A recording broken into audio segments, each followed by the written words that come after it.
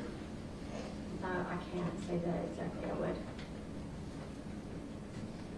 If we could have the best laptop.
Wants to stand up and stretch. Couldn't do so.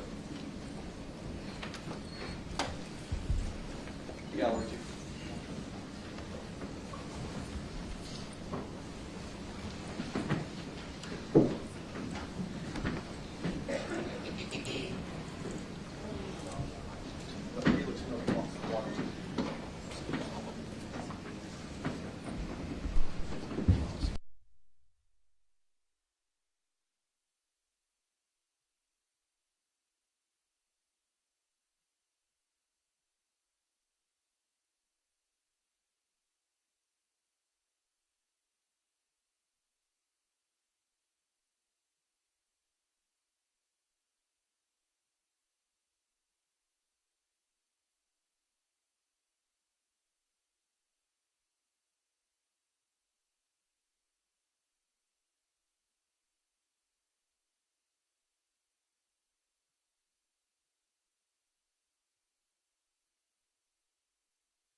Your Honor,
with it all morning, so take your time.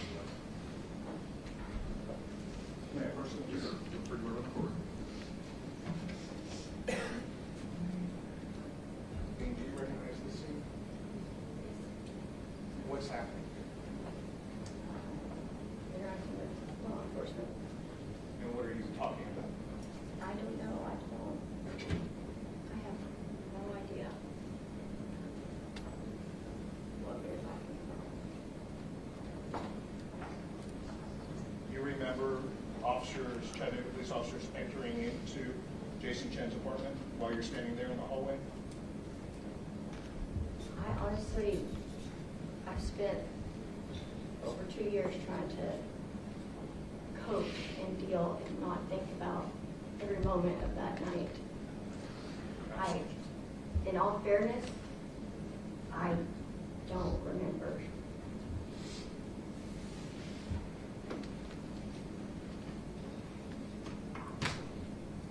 So you wouldn't remember what the apartment looked like if I were to show you a video of it? I would remember some of it, I'm sure, but to be able to recall every detail of the apartment, no, I couldn't. You said that you didn't do anything around the apartment, did you? No, Do you know anyone else that did? I don't know. Did anyone, and what the state described as your search warrant, do you know that they went into the apartment without you? I don't know. Has anyone told you that you moved around things in Jason Chen's apartment to make it look more incriminating? No.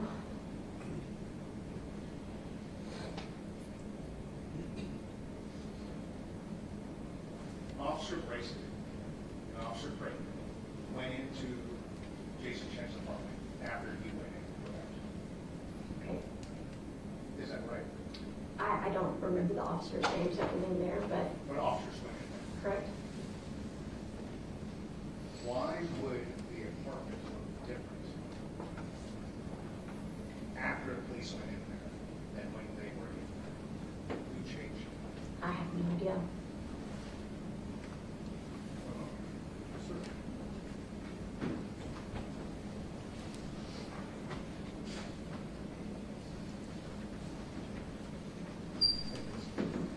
Redirect. Katrina, to what extent would you have gone to find your daughter?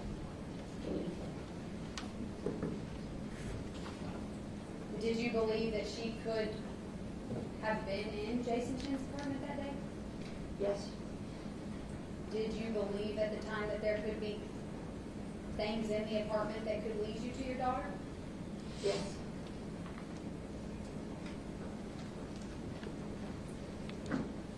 Are you aware? Do you know whether or not Mr. Chen went to his apartment after you entered his apartment? I don't know.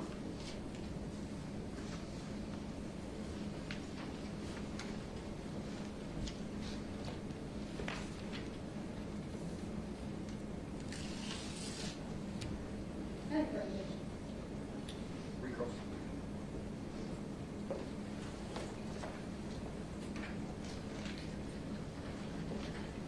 You said you would do anything to find your daughter? Wouldn't you? Of course. Okay. But you would break into an apartment, To find my daughter? Yes. you would lie to police, I was just trying to find my daughter. you would perjure yourself under oath. I haven't perjured myself. Go ahead, Washington. Redirect. Nothing further, Judge. Does the jury have any questions for Mrs. Bean?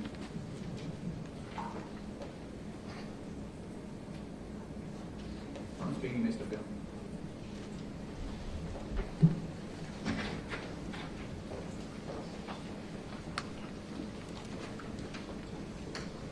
Our next witness. Your Honor, the state will call Officer Mackenzie Pierre.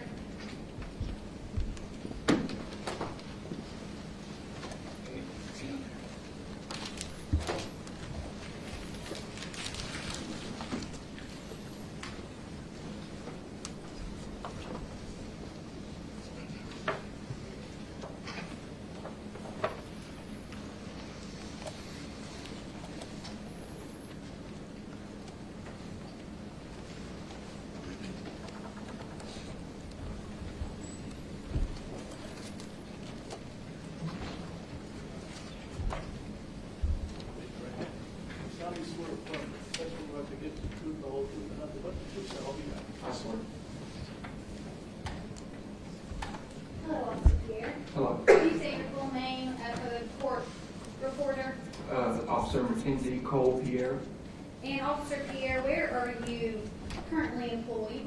I'm employed with the Chattanooga Police Department, And what division of the police department do you currently work in? neighborhood policing, so just basic patrol. Okay, and in November of 2022, were you working in the same position? Yes, ma'am, that's correct.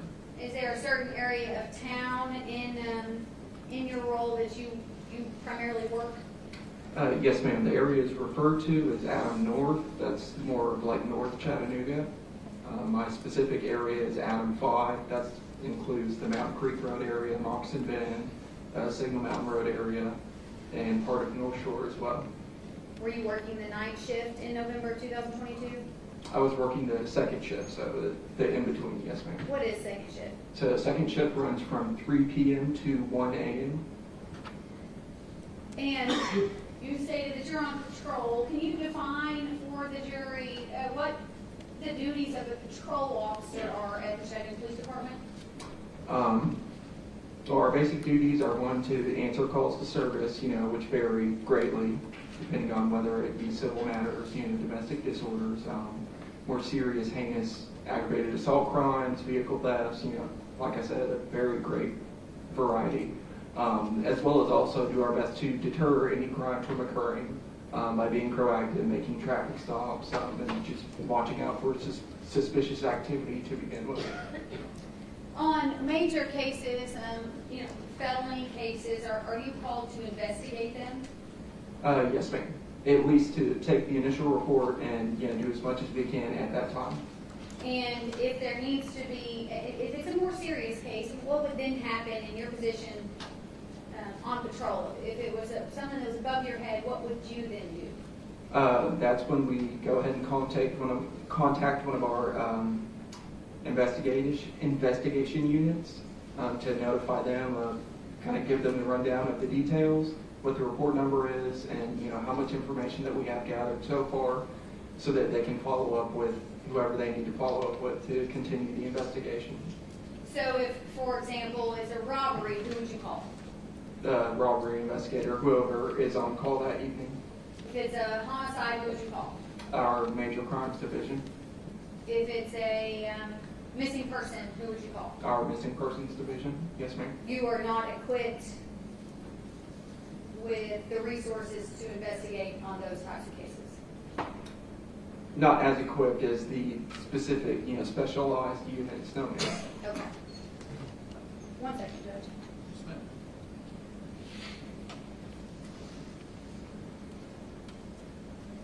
I apologize. On November, I'm going to draw your attention to November 2022. Do you recall being working on shift on November 26, 2022? Yes, ma'am, I believe so. Do you recall on that day being called to 900 Mountain Creek Road? Yes, ma'am. What do you remember about that call? I remember it came out as a missing persons call, and that they were concerned about their adult daughter having not been in contact with her for quite some time, which was very much so unlike her. And so I responded on scene to meet with the complainant, Miss Katrina. And were you the only patrol officer that arrived on at Mountain Creek Road that night? Yes, ma'am. You were by yourself? Yes, ma'am. And you said you recall meeting Katrina. Are you talking about the victim's mother in this case? Yes, ma'am. Okay. Do you recall who else was there? I believe her husband was there, and then a friend or family member. I don't recall the exact relation, but there was someone else there with them. Had you known anything about this missing person except for what you learned when you arrived there at 900 Mountain Creek Road? Did you know anything else about it? No, ma'am, no. Okay. Do you recall the individuals there naming a person of interest? I do recall them mentioning after, discussing more of the details, that she had been seeing someone fairly recently by the name of Jason Chen. and they questioned, you know, if we should reach out to him and possibly try contacting him to see if he knows any more information about where Jasmine could possibly be. Do you recall if Katrina on that night did call Jason? Yes, ma'am, she did. Was that phone call on speakerphone? Yes. Could you hear Mr. Chen or Jason? Yes, I could hear parts of the conversation. There were numerous people there I was also speaking to as well, so I did not catch the entire conversation, but I did hear where, you know, Miss Katrina asked him, you know, where he lived and when the last time he spoke to Jasmine was. When he was asked where he lived, do you recall what he said? I don't recall the exact address. I do recall finding out after the fact that it was the incorrect address. Do you recall when he said the last time was that he saw Jasmine? I do not recall the specific date, but I do recall when Miss Katrina asked him that question, she muted the phone and advised me that she had pulled phone records and that he was not telling the truth because she'd seen that they contacted each other the day after that he was claiming he had last spoken to her. Do you recall when he said he last spoke to her?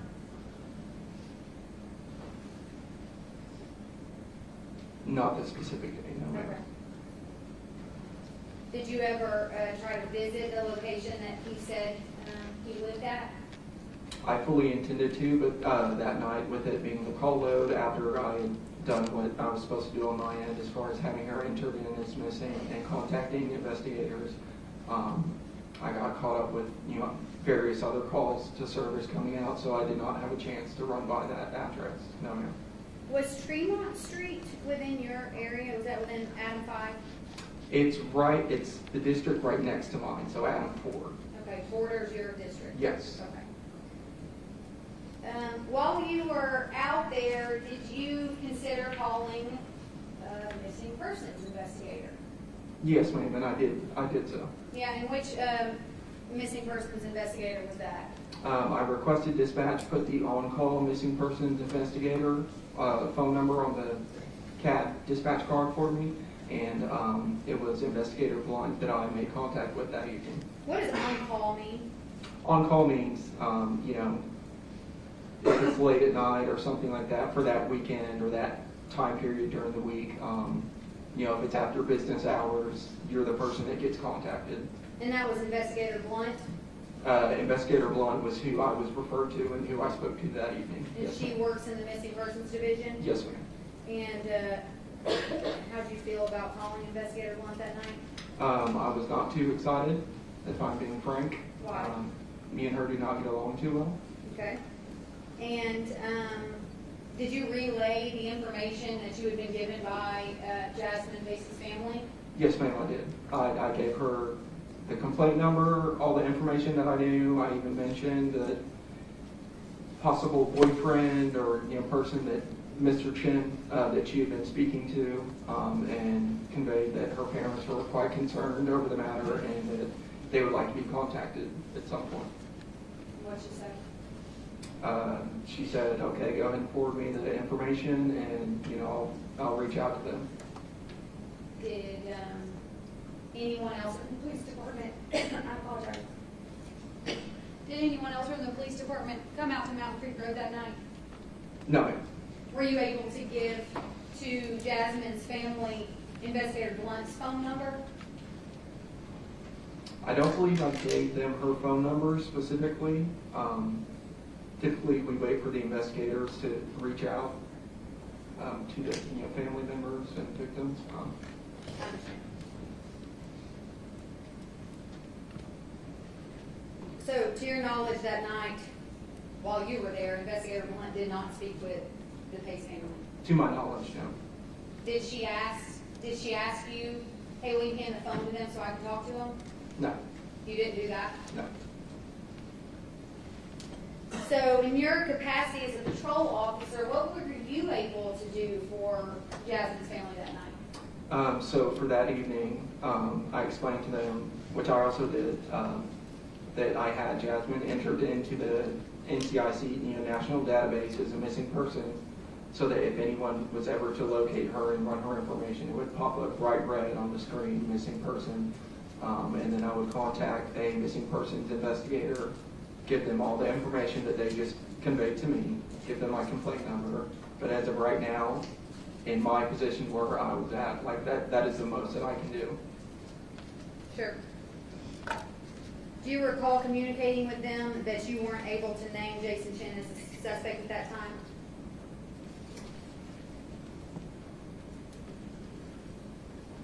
I don't recall specifically stating that. Were you able to name Jason Chen as a suspect at that No, time? absolutely not. Okay. Do you recall contacting the security officer for the apartment building? Absolutely, yes, ma'am. Do you recall speaking with him? Yes. Did you ever meet him? Oh, I've known him my entire career here. What's his name? Scott Miller. Okay, so did he come out that night Yes, ma'am, he did. and you spoke with him? Yes, and he spoke with family members as well. Did you recall if he was able to search for any video from the apartment complex? I know he explained to me that it would be hard to try to get it pulled up that evening, but that would be something that you'd be working on, that hopefully the following day he would be able to have access to. Did he confirm that there were video cameras on the property? He advised that there were cameras. He was just unsure about the angles and if they were going to be able to capture anything. Sure, okay. That night or any time thereafter, were you able to do anything else for Jasmine Pace's family? No, ma'am, it was not. The only further thing I had was, I believe, a day or two after taking the initial report, I was contacted by another missing persons investigator Tumlin, who also asked me for all the details and the complaint number of the incident. What day was that? I don't recall if it was a day or two after, but it was sometime shortly after the initial report was taken. And you relayed all of the information you had to him as well? Yes, ma'am. Nothing further, Judge.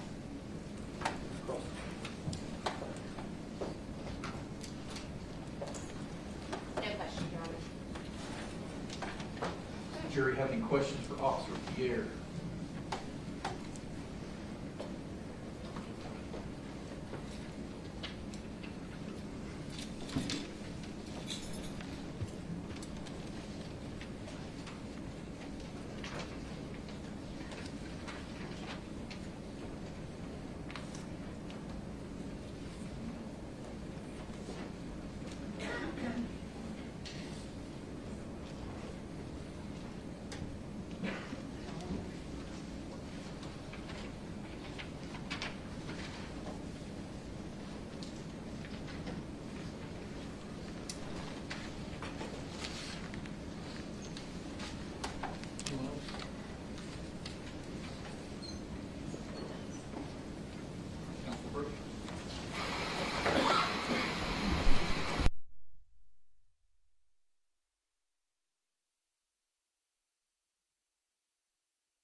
I'll go and answer the first question. It says, can you ask a question after a witness leaves the stand? Fortunately, if the witness happens to be recalled for some reason, we possibly could. Dr. Pierre, the jury has a question for you. I'm going to ask it, but if you can face the jury when you answer, please, okay? Yes, sir. For clarification, this location is where the vehicle was found? Yes, 900 Mount Creek Road was the location where the victim's vehicle was located. Can you redirect based on that question? Your Honor, just to help clarify for the jury based on that question. Officer Pierre, I'm going to show you what's already been marked as the state's exhibit 3, 4, 5, and 6. Well, 4 is duplicative, so there's 2 there that'll look very similar. But if you could look at those real quick. Do you recognize those photos? Absolutely, yes, ma'am. What are those photos from?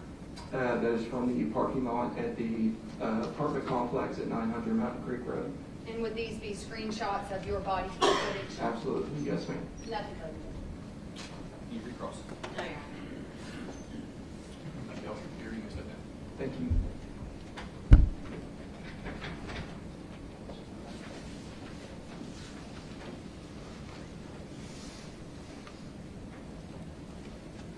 General Code of Service. Your Honor, the state would call Megan Dean.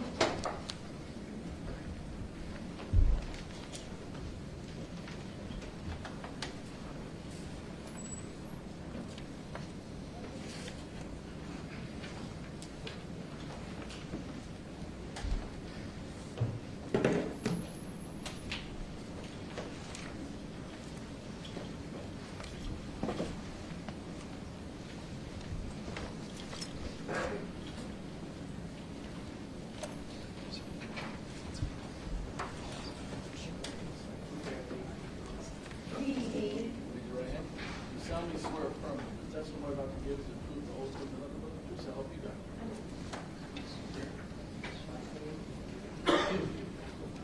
Your right hand, may we approach?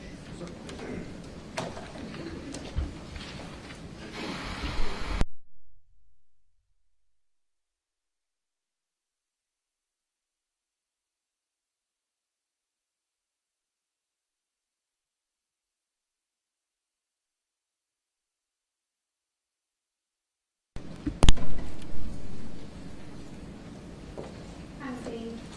Can you say your full name for the court's record for us? Megan Ashley Dean.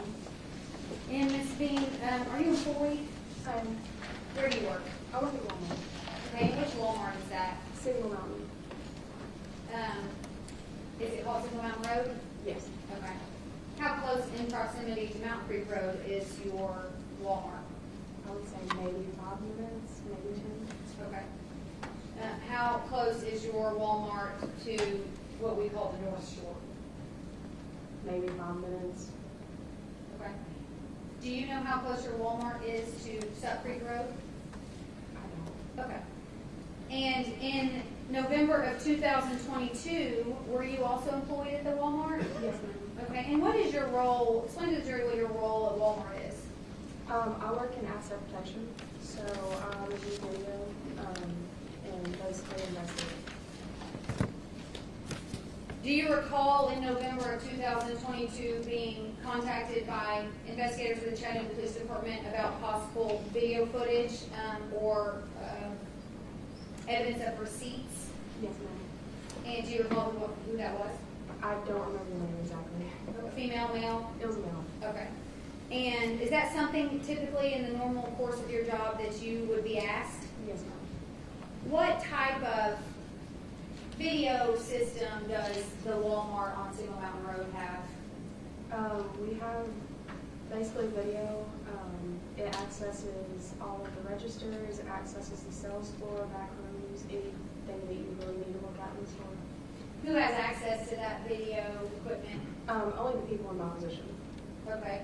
And you know how to use that video equipment? Yes, ma'am. Do you often pull security footage for law enforcement? Yes, ma'am. Is that one of your roles? Yes, ma'am. Do you have any way to pull receipts from past purchases? Yes, ma'am. And how do you do that? We have a certain system that we go through, so we can either use a credit card, or if we have a date or a specific time, and we know the register, we can also pull it that way. Okay, and so do you recall what the investigator who came to see you, were they asking for a receipt, or were they asking for video, or were they asking for both? But, And did they specify a time frame for you? yes, ma'am. Were you able to pull that up for them? Yes, ma'am. Did you go through that with them, or did you let them go through it? I would go with them. And did they signify that they were going to need to take some of that footage from you? Yes, ma'am. And did you, in fact, pull some of that footage and give it to the Chattanooga Police Department? I gave it to the detective. that was there with you? Okay. And were you able to tell from that footage at what time, did the footage show a purchase? Yes. Were you able to connect footage to a specific receipt of purchase? Yes, ma'am. And were you able, in the Walmart system, to pull, again, for lack of a better term, that receipt? Yes, ma'am. Did you do that for investigators? I did. Did you give it to them? I did. I'm gonna show the witness. Jump drive, we'll look at that. Have you seen this before? I have. Have you seen it plugged into a computer before? Yes, ma'am. What's on there? It is basically the video footage of Jason Chen and him selecting certain items, going throughout the store, proceeding to the self-checkout, and paying for the stuff. Do you recall what day the video is from? I believe it was November 23rd. And were you able to, based on reviewing that video, were you also able to pull the receipt that was connected to that purchase? Yes, ma'am. Are there multiple video angles on that? Yes, ma'am. Okay. Is one of them from a register? Yes. Is it self-checkout? Mm-hmm. Okay.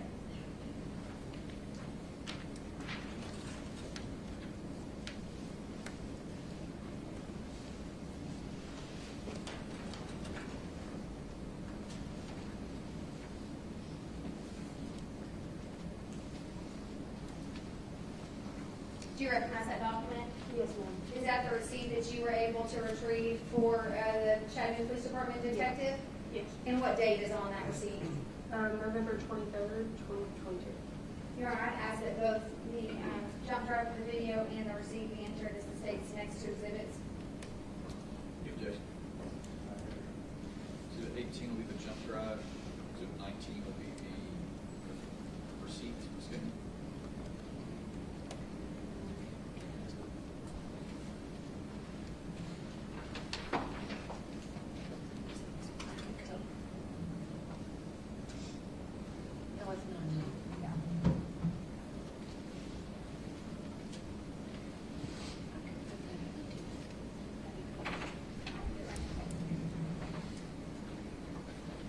Ms. Bean, I'll show you on the screen behind you what's been marked as State's Exhibit 19. I've lost my pointer. Where it's at? Oh, there we go. All right, so this is the receipt that you gave to the detectives. Again, can you, this date down here, 11/23/22, would that have been the date of the purchase? Yes, ma'am. And then if I can point you in the direction of, well, is that time correct? Yes, ma'am. Are dates and times on these receipts normally correct? Yes. Okay.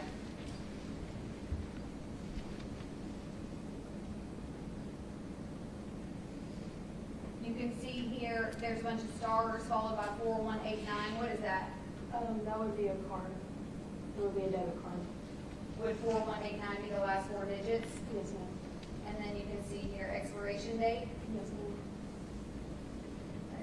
0526. Yes, ma'am. Would that be the expiration date of the card? It would.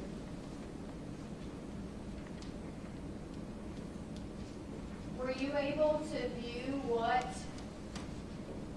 was purchased that's related to this receipt and to the video? Yes, ma'am. Was asparagus purchased? It was not. Was something else scanned on the video as asparagus? Yes, ma'am. Do you recall what that was? I believe one was maybe some cereal bars, like some snack bars or something like that. I don't remember the other item.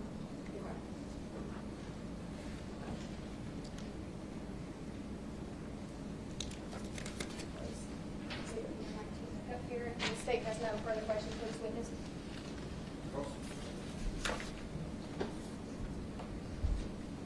No questions. Jury, have any questions for Mrs. Bean? Ms. Bean, thank you very much. Ms. Bean.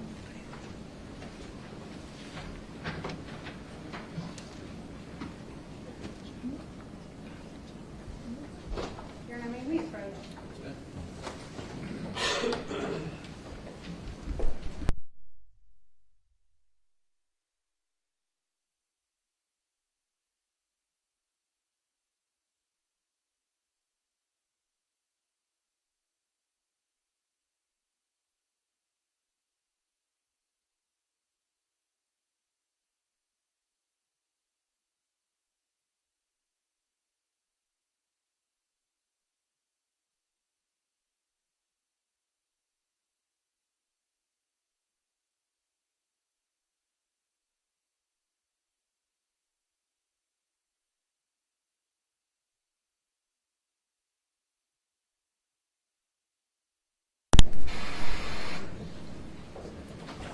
It is 10 minutes after 4.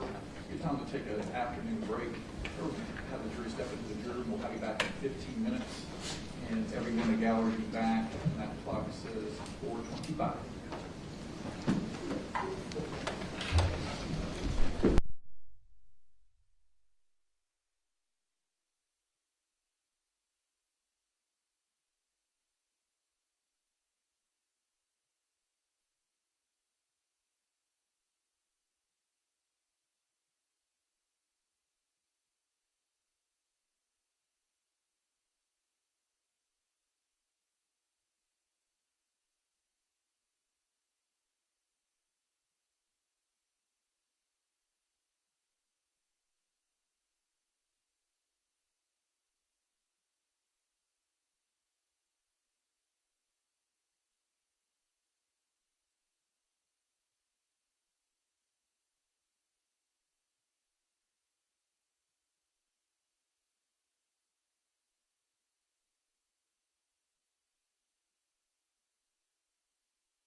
gonna put the Pace family on this side of the room and the Chen family on this side of the room. I haven't heard of anything major, but there's been some concerns about maybe developments. And so the folks, the Pace family can say exactly where they are on this side of the room.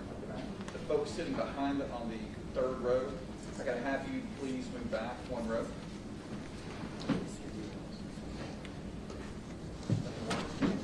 If I could have the Pace family take this half of the courtroom, please.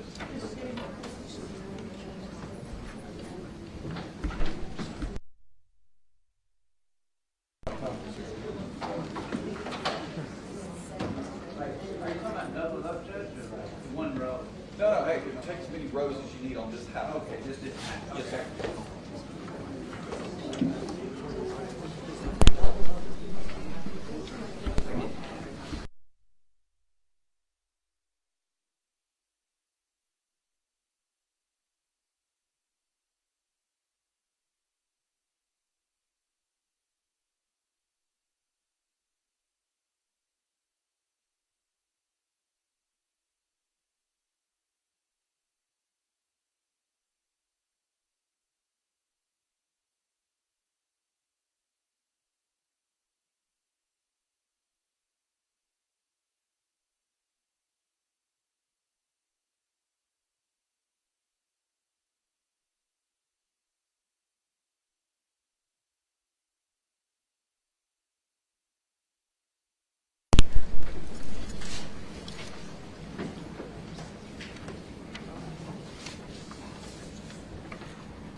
Jury's ready. Let us know when ready. Yes.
Back in the courtroom, please be seated.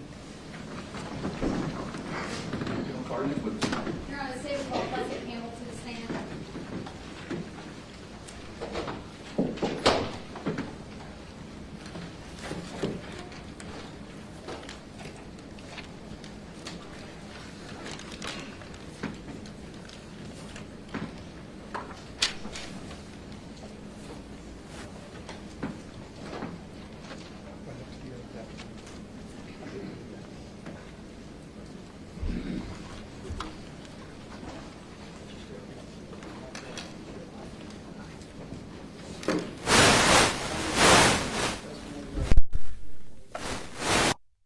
Yes. Ms. Campbell, can you state your name for the court reporter, please? Kelsey Campbell. And Ms. Campbell, where are you employed? The Walgreens on North Shore of Market Street. Okay, and how long have you been at the At that store, about 4 years. What's your position at that Walgreens? The store manager. Were you the store manager at that Walgreens in November of 2022? Yes, ma'am. Okay. I'm going to draw your attention back to 2022. Do you recall at some point being approached by investigators with the Chattanooga Police Department about potentially looking at video footage from your store? Yes. Do you recall who that was? Detective Cantrell. Cottrell. Cottrell. Okay. And can you describe for the jury what kind of video system Walgreens at the corner of Market and Frazier has? Yes, we have 16 cameras that are all throughout the store for the entrance, the parking lot, just monitoring who comes in and out and transactions and things like that. Is that video footage kept and stored in on servers that Walgreens has? Yes. How long is it stored for? I believe it's 60 days. Okay. And do you have access to that footage? Yes. And did you have access in November of 2022? Yes. When police department investigators came to see you, did they tell you what they were looking for? They just said that there was an ongoing investigation and needed to access the cameras to just review some of the footage. And did you allow them to access that footage? Yes. Did you remain with them while they were accessing that footage? I came in and out of the office while they had access to it, yes. Do you recall what date range they were looking for specifically? It was like the week of Thanksgiving. I think it was like the 22nd Okay. to the 28th or something like that. And to your knowledge, did they locate video footage that they needed you to make a copy of for them? Yes. And do you recall how many videos or I don't know if that's the right way to say it, I'm sorry. How many downloads, how many videos? I don't know. There was 2 separate periods of time. I believe was recorded about an hour before and after for 2 different instances in that day. What day? The 22nd, was it the 22nd, I believe? I'll show you some Okay. materials to see. But that day, they took 2 separate Sets of video, yes. sets of video with them. Yes. And you have access to be able to actually extract that video from the server and give it to law enforcement. Yes. Do you do that in the normal course of your job? Yes. Okay.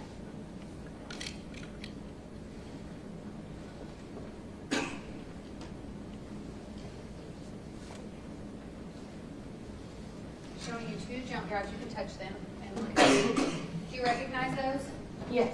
Have you viewed the matters on those jump drives? Yes, both of them. Both of them? Yes. Have you initialed on those jump drives to signify that you've seen the footage on those? Yes. And what's on those jump drives? Video footage of the 2 incidences from that day. Okay, that you had delivered to the Chattanooga Police Department?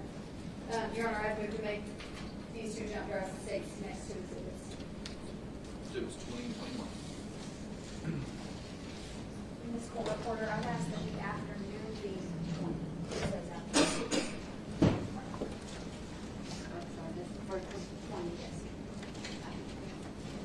And Ms. Campbell, is there a way in the Walgreens system to connect a purchase with a video surveillance Yes. capture?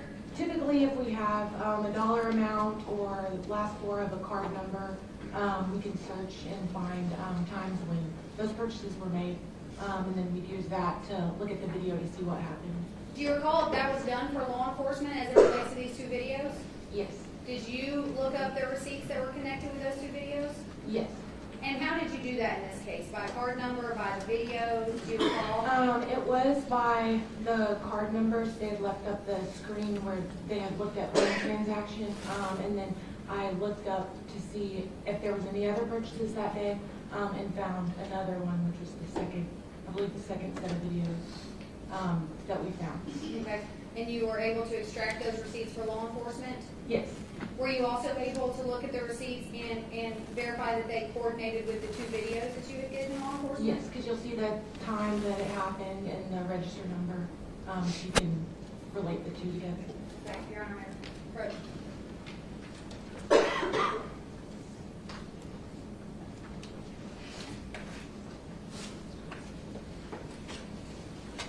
Have you looked at those receipts? Do you recognize those? on the 23rd of November. Are those the receipts that you gave to law enforcement related to the video footage? Your Honor, I'd ask that these be marked as states next to exhibits. Next two exhibits, Yes, Your Honor. 22 and 23.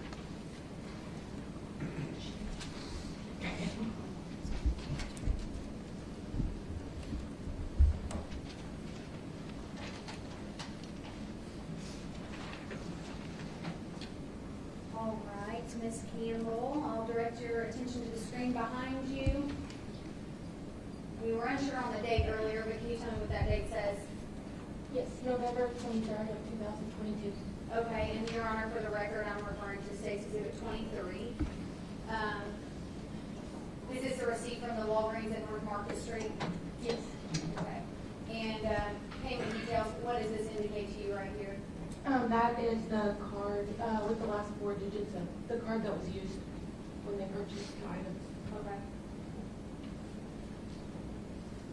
Okay. And would 1:41 p.m. be the correct time of the purchase? Yes. State's Exhibit number 22. Again, same thing, is this a receipt that you pulled for law enforcement? Yes. And is the date the same, 11/23/22? Yes. Would the time of 7:03 p.m. be accurate? Yes. Okay. And again, payment details, can you read the last 4 digits of that card? 4189. Ms. Campbell, are you familiar with the North Shore area? Fairly. Yes. Do you know how far away from Tremont Street or the Tremont Apartments the Walgreens that you're the manager at is? It's within a couple blocks. Nothing further.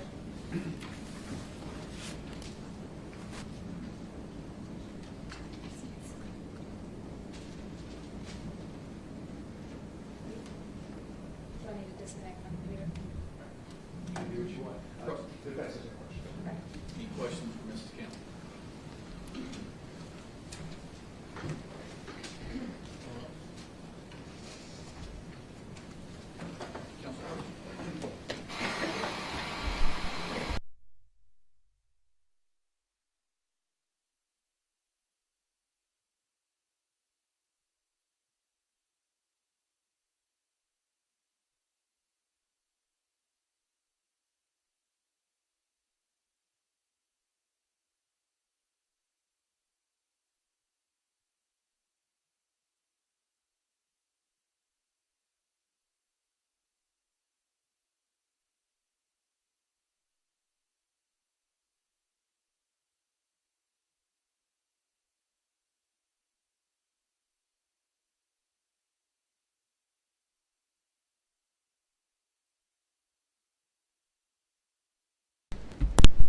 All right, the first question is, can the jury watch the videos? And the second is, how did you find out the car belonged to Jason to purchase the items? This information will be provided by another witness. Thank you, ma'am.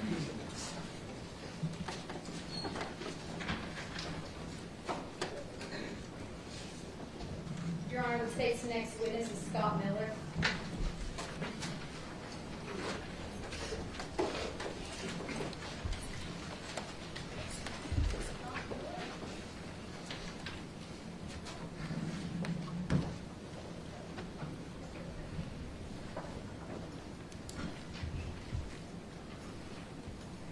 Yes, sir. You're just going to go write this? Yes.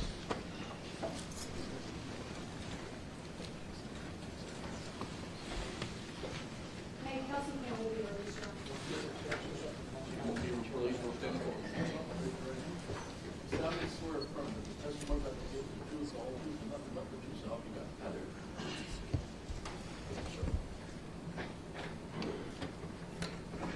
Mr. Miller, can you state your full name for the record? Ibby Thomas, Scott Miller, Okay, and Mr. Miller, where are you employed?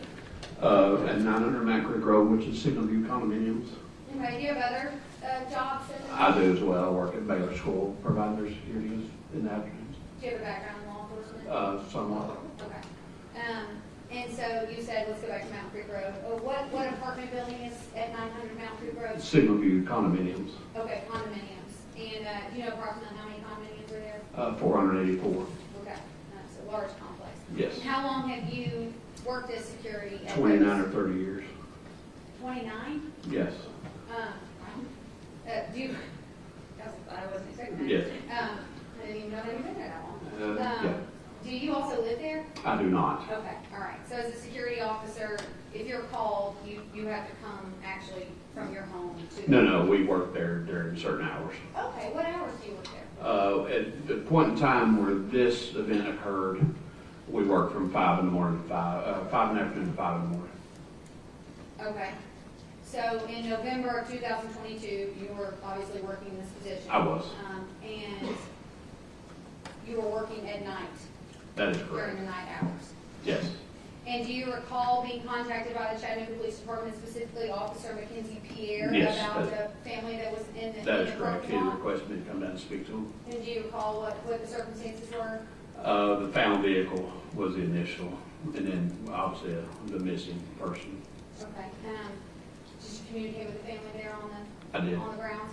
And at some point, were you asked about video footage? I was. Does Signal View apartment, the condo complex have video footage? They do. Okay, did they at the time in November 2022? They did.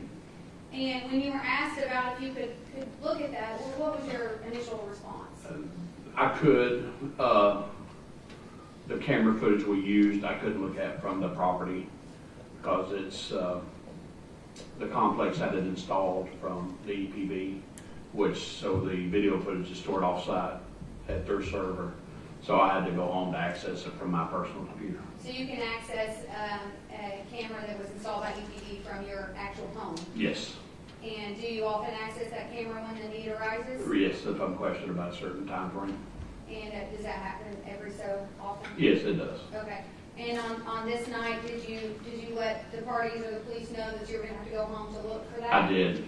Were you instructed by anyone as to what specific time frame you were supposed to look for? I believe so from the evidence that her mother had provided me from the time frame of when the car had arrived there, which narrowed down the time frame. Do you recall at some point the family coming back after their first visit? Did they come back to Mount Creek? They did. And what was that for? We discussed, I believe, footage and then some phone data that they were discussing about how our phone pinged to the different location. Did you review the video footage there with them? That footage, I did not because I cannot. Did you retrieve it at that time for the Pace family, Jasmine's family, or did you later give it to the Chattanooga Police Department? I remember later give it to the Chattanooga Police Department. Okay, and do you recall what day that video footage was from? Oh, I have no idea. You would have to tell me what day it was from. Okay, so I just know it was around Thanksgiving. Okay, and you pulled the footage at the request of the Chattanooga Police Department? Yes. And it was from the Signal View condos, which Yes. you had access to? That is correct. All right. Can you jump drive? You recognize that jump drive? I do. Have you seen what's on there? I have. What is on there? This is footage from the camera that is mounted on the front of the office that aims toward the pond area at the complex. In fact, did you review that, what was on that jump drive with me as well? I did. Okay, did you write your name on there to signify you had seen it? I did. Okay, and does it accurately reflect what the property looked like in November of 2022? It does. Okay, and this is the exact video that you gave to the Chattanooga Police Department? It is. I'd ask that this be introduced to the specific judge. Exhibit 24. I'm sorry, my colleague reminded me that our jury is not from Chattanooga, they don't know what EPD is. Do you know what EPD is, sir? It is the electric power board for our, the city-owned electric power board. Okay, so They provide security cameras, footage, internet service, and other things. okay. And at some point, on the video footage, can a vehicle, a white SUV vehicle, be seen coming into the property? That is correct. In the direction that vehicle is traveling on the video, is it towards the area that Jasmine Pace's vehicle was located? Yes, it would be about 100 yards or so away from Okay. where it was left. Okay. Nothing further, Judge.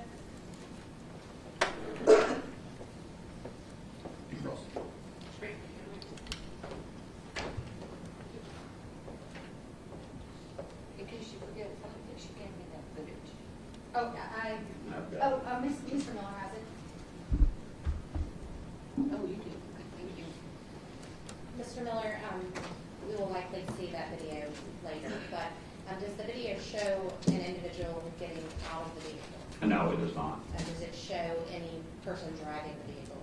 It does not, from the angle's too far away. Okay. And how long did it take you to retrieve that video? Probably a few hours. And when did law enforcement come back to you though and request for it? Probably the next day. Okay. You originally had spoken with Officer Pierre of the Chattanooga Police Department? That is correct. And you've known him for some time? Yes, that is correct. We work together on other things. And was he the officer that it was turned over to, or was it another officer? No, it was I would term it as a homicide detective. Okay. And you mentioned a few moments ago that you sort of had a background in law enforcement. What do you mean by that? I was a reserve officer for the Red Bank Police Department, which is a small municipality in here. And what years were you a reserve officer then? I'm going to say from 2010 to 2023. Okay, and reserve officer, can you explain what that means? Yeah, it's the same. We usually don't have a set schedule, but you have just full powers, just like a regular law enforcement officer. You just have to be accompanied by a full-time officer. Okay. And are you still employed at these condominium? That is correct. Thank you, sir. You redirect. No, Your Honor. Jury, have any questions for Mr. Miller? All right, Mr. Miller, thank you, Mr. Thank you. General Carter. Your Honor, will give me one moment.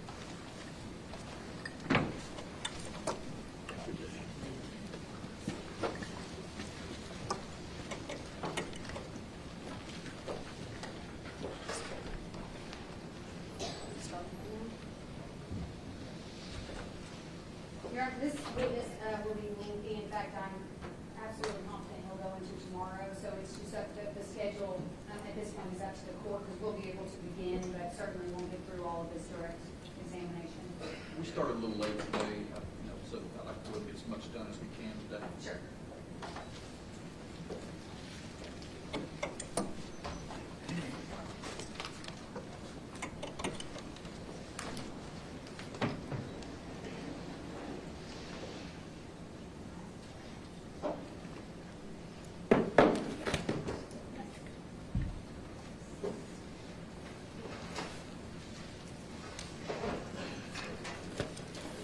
Your Honor, the state would call investigator Zachary Crawford to the stand.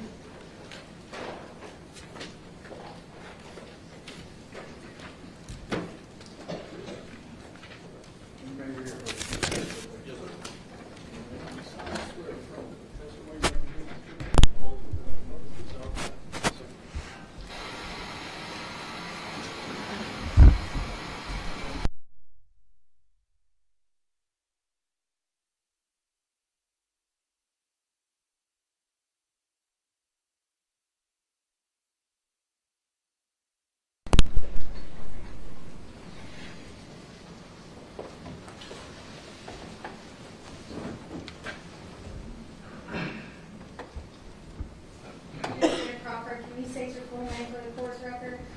It's Zach Crawford. Okay, let's talk about yourself for a few minutes. Where are you currently employed? Currently employed at the Chattanooga Police Department. And how long have you been at the police department? I started with Chattanooga Police Department in the year 2013. And when you started in 2013, what position were you in? At first, I was hired on as a police cadet, where I went through approximately 6 months of training before moving on to a field training program. And then after graduating the field training program, I was employed as a patrol officer at the City of Chattanooga. And how long were you a patrol officer at the Chattanooga Police Department? Just a little over 3 years. And after your 3 years in patrol, what did you do next? I applied for a position within the major crimes unit, specifically for a homicide position. Through the interview process, I was selected and began training with the homicide unit. All right, so you've been with the homicide division for how long? Since 2017. So, gosh, it's already 2025, so roughly. About 7.5 years. You're going on your 8th year? Yes, ma'am. Okay. I want to talk to you a little bit about the way that the Chattanooga Police Department works. Do you know roughly how many people work for the Chattanooga Police Department? The number fluctuates. I think we're somewhere around 427 employees. Would that be sworn law enforcement That's correct. officers? You're not talking about like support staff, you mean sworn officers? Yes. Okay, and is the department divided into certain departments or divisions? Yes. Will you explain to them how that works? Yes, so we have multi-tiers within the Chattanooga Police Department. The first line, obviously, is our patrol units, which make up the neighborhood policing. They have 3 different sectors across the city. They're broken into smaller areas to include districts. I think in early testimony talking about districts. Specifically, in this incident, was mainly in the area of Alpha North. Inside of Alpha North, there are 5 districts. So there's lots of districts throughout the city. So you have neighborhood policing. The other branch of it, you have community policing. You do community events, engagements. You also have special events. You have 2 different branches of the investigating unit. You have organized crime and you have violent crime. I'm assigned to the Violent Crimes Bureau, and that makes up crimes unit, the homicide unit, fugitive, and organized crime has anywhere from our gun team to traffic and some other things along those lines. Besides that, we have internal affairs, and we have multiple other avenues such as recruiting. There's different branches within the police department. What about property? Where does property fall? The property division? Yes, sir. The property division is located at the Chattanooga Police Department at one of our annex buildings. And all of our property technicians are sworn civilians. They do have a sworn supervisor, a sergeant, so a police officer that oversees the property division at the Chattanooga Police Department. What you heard Officer Pierre testify, but what typically would patrol, at what point as a patrol officer are you instructed to call someone else? We have different SOPs or What's an SOP? standard operating procedures for different things. One of those is investigations. So depending on what you respond to and what criteria it meets, you would notify the responsible investigator that would potentially respond to that. So any crime that or incident that potentially would require lengthy follow-up, obviously a patrol officer is kind of kept to a specific shift, where that shift is then rotated throughout the week.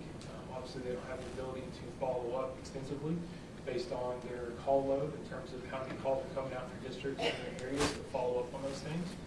So that's why they would call an investigator out. And that investigator will then conduct a follow-up, whether it's during normal business hours, during after hours. As an investigator, there's many times that we're on call. I know as a homicide unit, we're essentially on call 24/7. So when a homicide happens, homicide investigators to be called, is that correct? Yes, that's correct. Okay, is there a missing persons division? There is a missing person. What does that fall under? That falls under the investigations too. It falls under missing persons, special victims unit, which works primarily children and domestic violence cases. Those team units work together out of the Family Justice Center. And then what about crime scene? Crime scene works under the Violent Crimes Bureau, which is directly involved with the same unit as me. It's the homicide unit. And crime scene, their responsibilities are based on the needs of investigations. So crime scene will never actively go do something without the request of an investigative unit to respond. So certain incidents, whether it be a shooting, they would respond to collect, document evidence on scene and process that evidence, typically by direction of a lead investigator of some sort. Do you know how many missing persons investigators there are at the police department? There's approximately 4.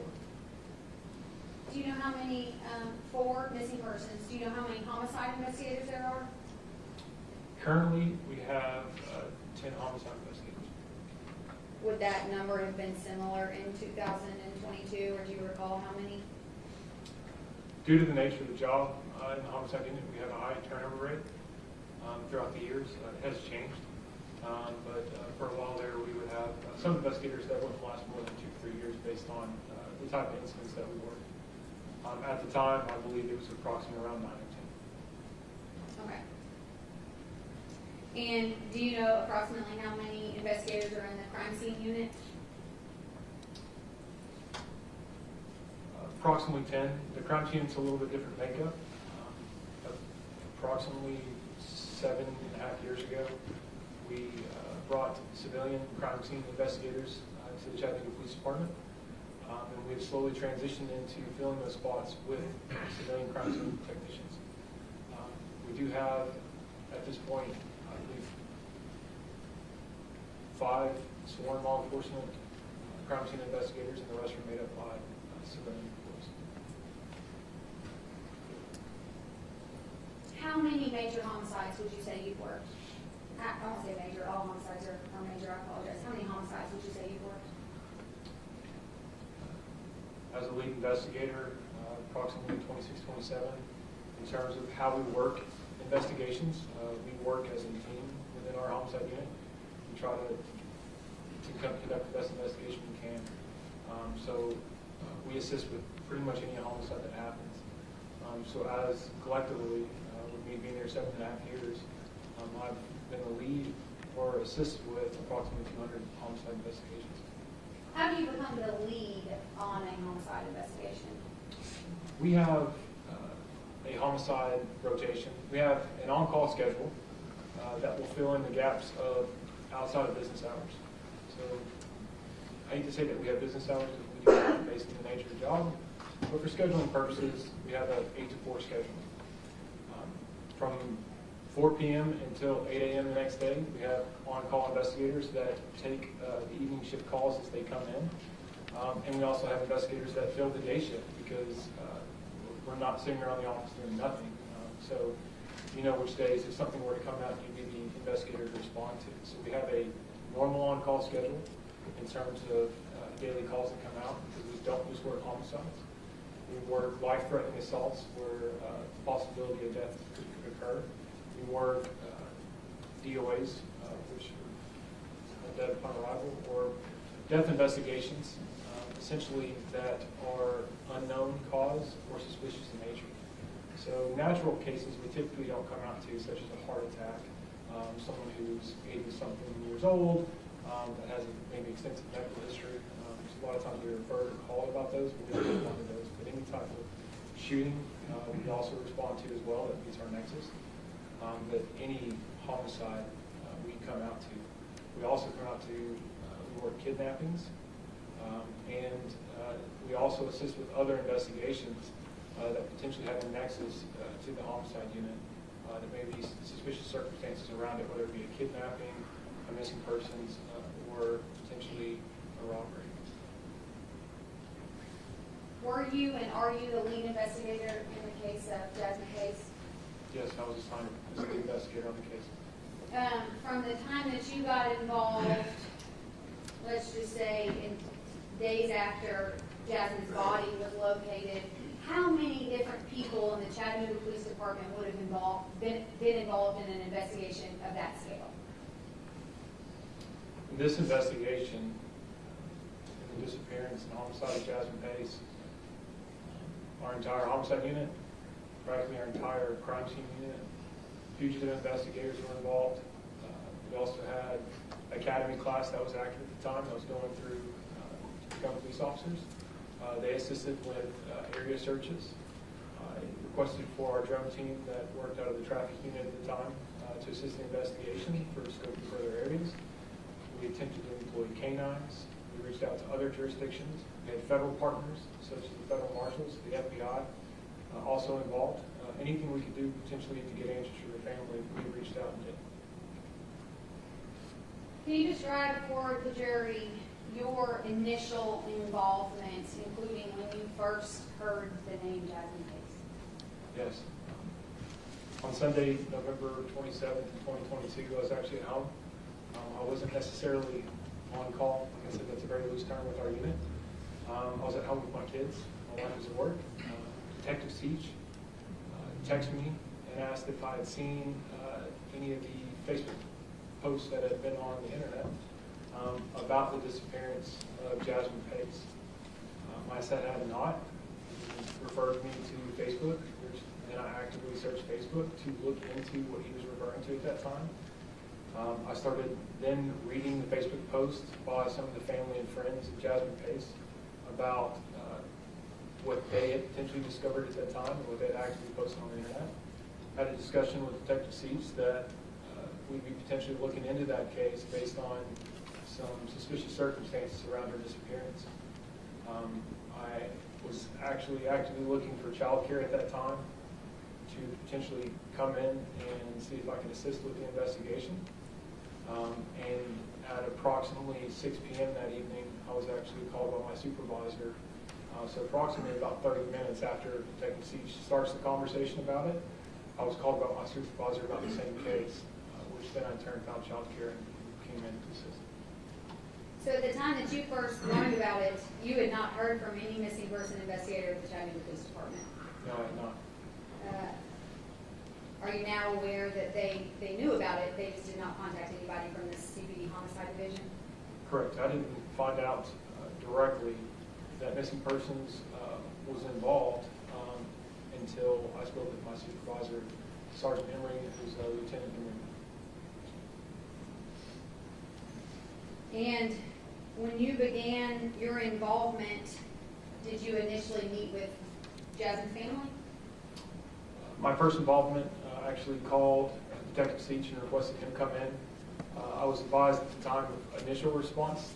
I was going to respond to the Police Service Center to speak with Investigator Tumlin about his findings in the investigation to see how we could assist and potentially lend our expertise in the matter on how we could potentially help them locate Jasmine Pace, and also potentially go over the details to see if there was anything that was suspicious at the time that potentially could link to something else.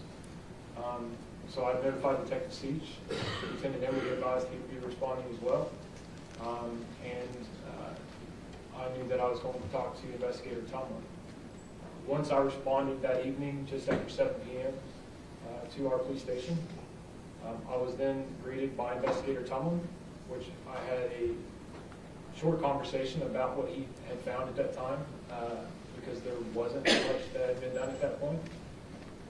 And he notified me that the victim's family would be at the police station at around 7:30 p.m., which then I decided to further wait on details till we spoke further with the victim's family.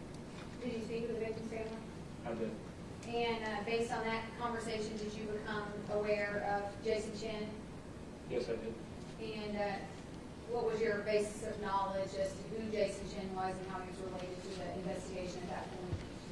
At that point, at the beginning stages of speaking with Investigator Tumlin, reading the Facebook post, and also speaking with the victim's family, I realized that Jason Chen was a potential significant other, whether it was dating or some sort of other type of relationship where they would meet up. I didn't know the exact circumstances other than that they had been talking and seeing each other for a few months. At that point, I did learn that he had not reached out to Investigator Tumlin and the potential, missing person of his significant other. But Investigator Tumlin was not able to give you very much information, is that correct? No, he was not. Did Investigator Blunt ever give you any information? I never talked to Investigator Blunt due to her not responding and not assisting with the investigation. Based on information that you received from Jasmine's family, did the Homicide Division seek a search warrant for Jason Chen's apartment? Yes, we did. And was that search warrant issued? It was. And were you present when the search warrant was executed at Jason Chen's apartment? Yes, I was. All right, I'm going to start. Can you flip the backlights off for me, deputies? By having you turn onto this screen, and we're going to switch screens in a second. But let me ask you this. At 110 Tremont, and the jury's now heard this address many times, are you familiar with North Chattanooga? Yes, I am. How long have you lived in Chattanooga? Almost my entire life, other than a few years I spent in the military, and a year and a half I lived in Illinois with my wife. Okay. So were you familiar also with Tremont Road, Tremont Street? Tremont Street as well before this investigation began? Yes, I was. Okay. All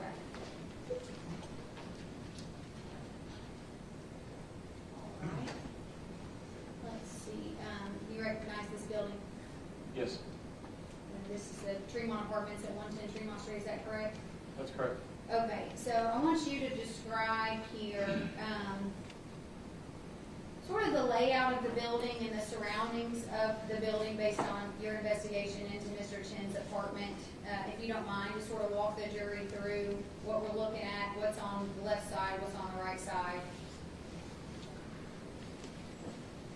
Just for, I'll just describe, so this is going to be the actual front of the Tremont Loft Apartments at 110 Tremont Street.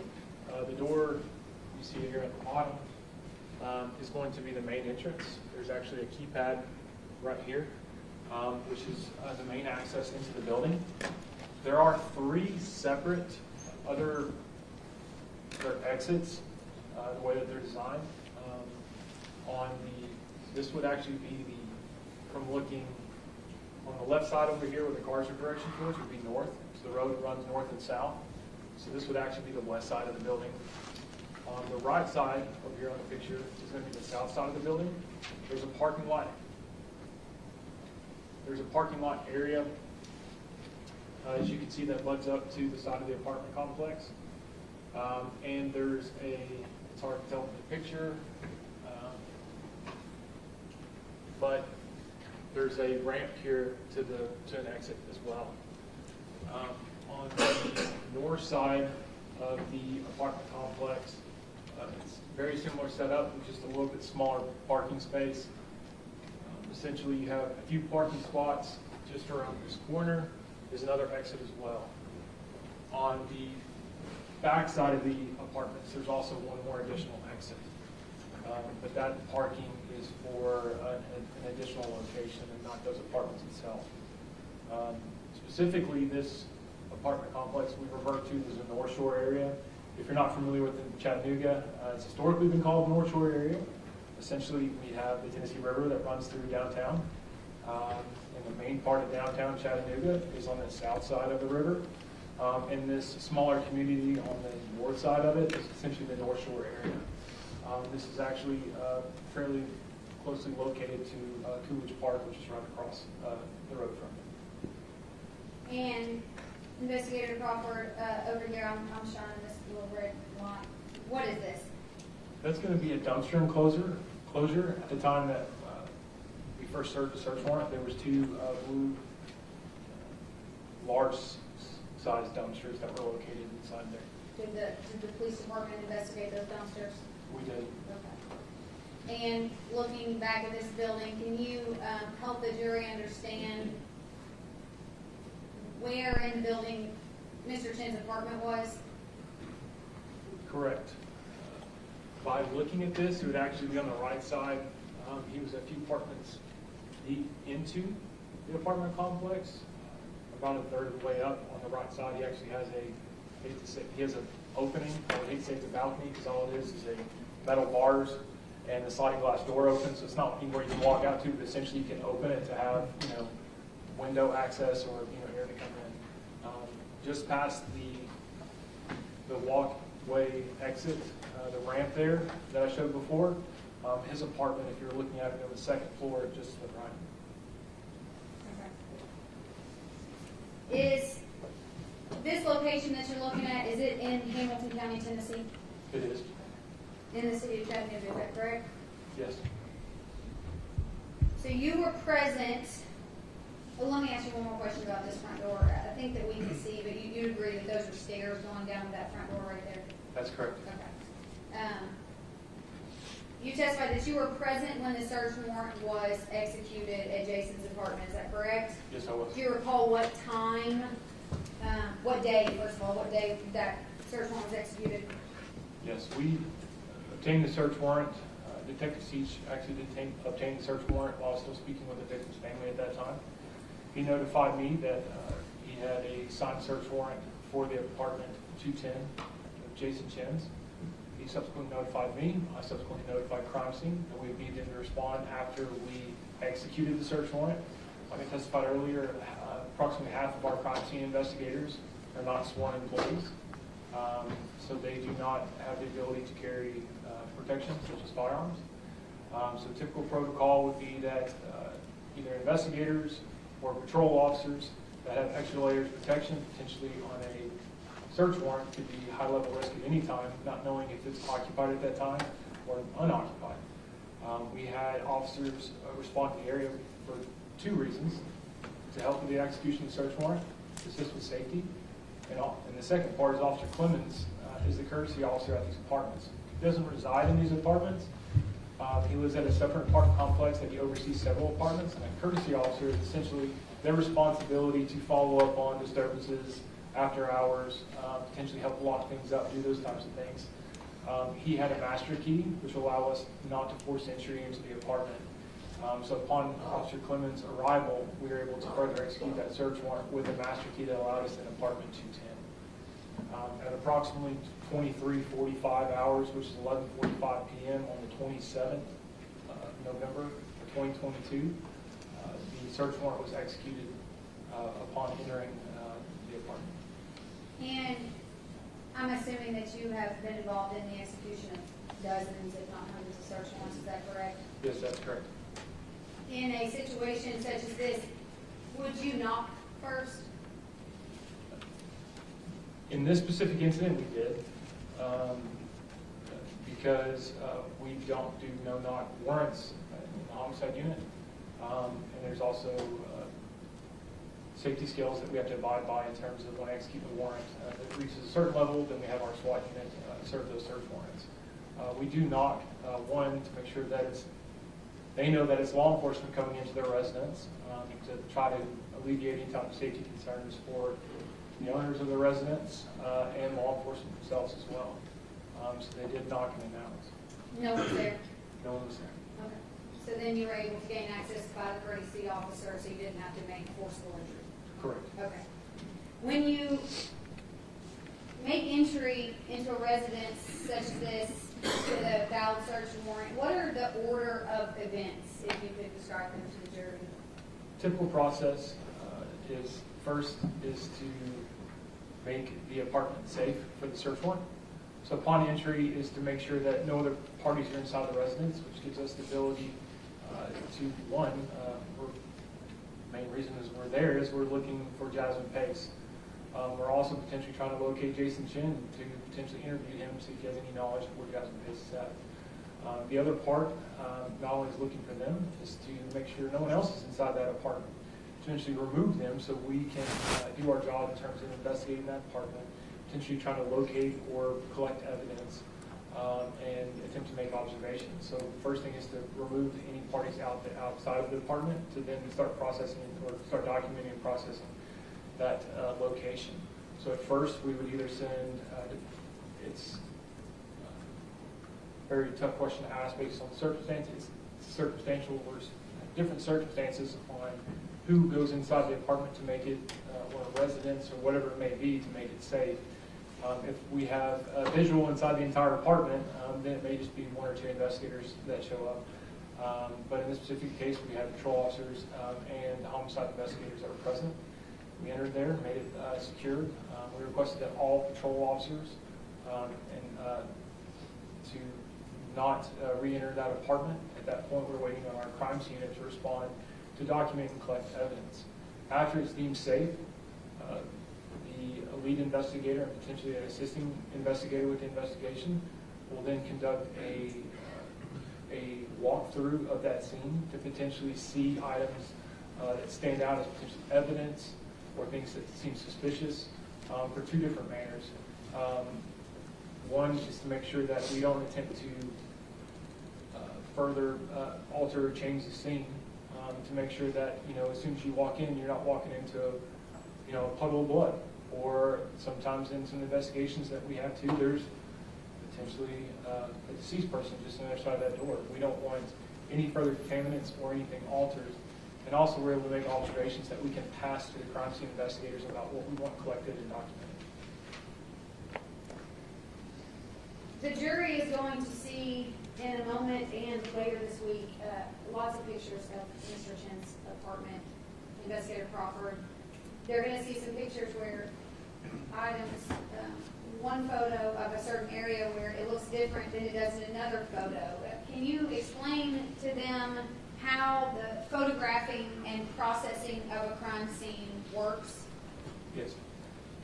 the first stage is the photographing a crime scene location or a potential search warrant, whatever it may be. The first set of photographs for documentation purposes is to take general photos of the apartment, potential items of evidence, or things that stick out, or whatever's part of the search warrant that we're executing. They will take photographs of those things. They will then follow those photographs up with a secondary set of photographs with evidence markers. Once they've documented it with photographs and video, they will go back through and place evidence markers on different pieces of evidence. And at that point, they will then take a second photograph of that, specifically focusing in on whatever that piece of evidence or something that sticks out. We're documenting those specific things with evidence markers, and potentially getting closer up shots. After that, there will be a collection phase. They will document it with evidence markers, close-ups, multi-different angles potentially of those, with the camera. After those items of evidence are collected, or whatever the photograph is taken, those other items are then collected by the crime scene unit where they're documented and placed into bags of evidence at that point. Then we conduct another set of photographs to show the condition of which, once we finish the search, what the residence, apartment, whatever it may be, is left in to document our entire process. There is the possibility that that process continues, where you potentially you do a search at first, items of evidence are collected. Like I said, they'll do the first two phases of documentation photographs based on potentially what items of evidence are seen or observed. We always attempt to do a second walk-through search of the apartment to make sure we didn't miss anything else. So that process could start again with another set of photos of potentially different set of items that maybe didn't see an evidence marker there before, but there's an evidence marker there now. So sometimes there's the same angle and it appears that something's been moved. If you were to observe all the photographs chronologically, obviously it would make the most sense. But obviously there's potential, depending on what angle of the photos, you may see a photograph of a notebook in a certain place, and then it shows a different angle of the same one, and the notebook's not there, it's potentially been removed as evidence in the case. Okay, all right, thank you. That was helpful. So if we're talking about a crime scene and you come in after a search warrant's executed and you see this lying on a table, for example, and you can see I've got a piece of paper over a pen. Crime scene may take a photo of this, is that correct? That's correct. But then crime scene might remove this and take a photo of this, is that correct? Correct. And then crime scene might remove both of these, collect them as evidence, and take a picture of that, is that correct? That's correct. When you entered into Jason Chen's apartment, did you have any idea what happened to Jasmine Pace? You didn't know where she was? No, I didn't know where she was. And other than the information that you used to obtain the search warrant, you didn't know what had happened? Correct. Okay. And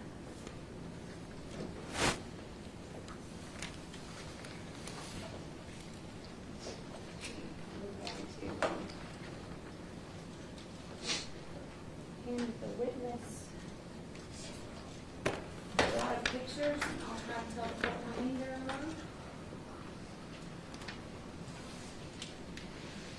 You know, if we can do a batch of pictures, it's fine, scan through them, or mark them, and you can get into the direct testimony.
Yes, Your Honor, if my math is correct. It'll be 25 through 81. Investigator If my Crawford? math is correct. Yeah. We'll go back to mine and see if we're right there. I'll ask you to just take a second and look through these photographs.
Investigator Crawford, do you recognize those photos? I do. What are they? They're photographs inside apartment 210 at 110 Street. Is that Jason Chen's apartment? That's correct.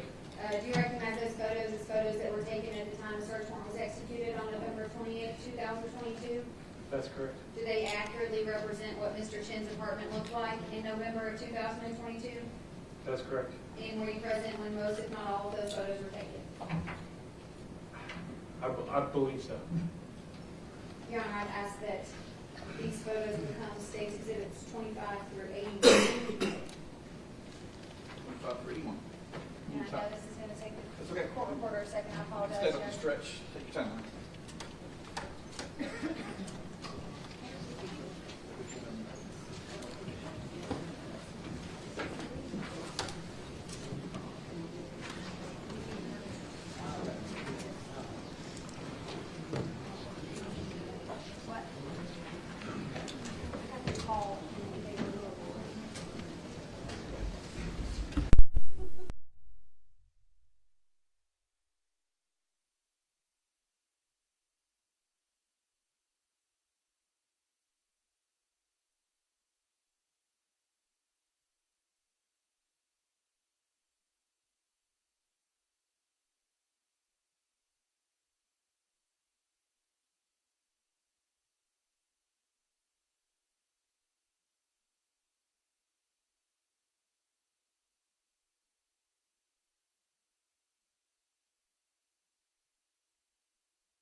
time. I'm at the court reporter in Nashville. This is Lynn. She's our court reporter.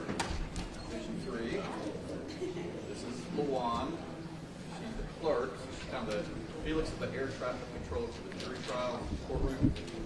Lawan is the air traffic controller for all the cases. So you see lawyers talking to her throughout the house. Every now and then we have students come visit. We got one here from TSU visiting with us, criminal justice major. Interested in crime and law. You may see some different instruments now. That's our team. With Randy Biggs. He's also part of the team that's here around Law. Or the clerk's team. Her nickname is Ruckus. Usually when she shows up in court, something bad is going to happen or about to happen. It's some type of ruckus.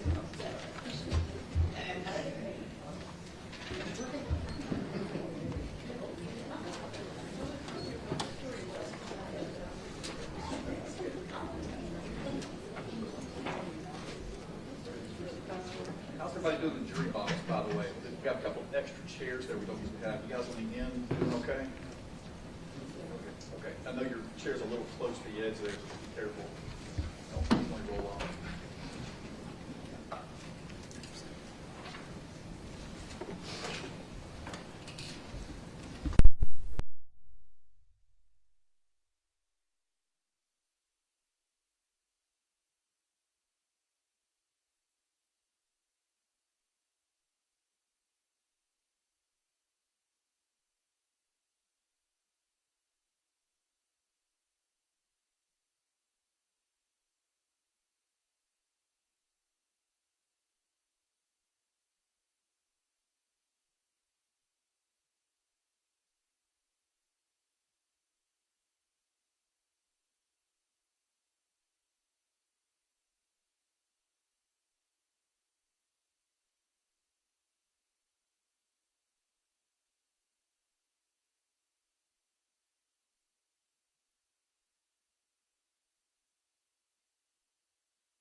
Six tonight.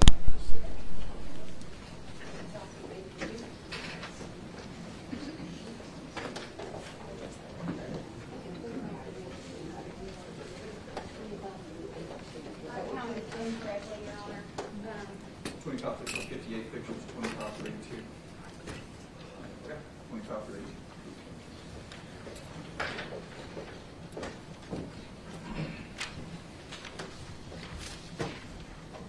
All right. If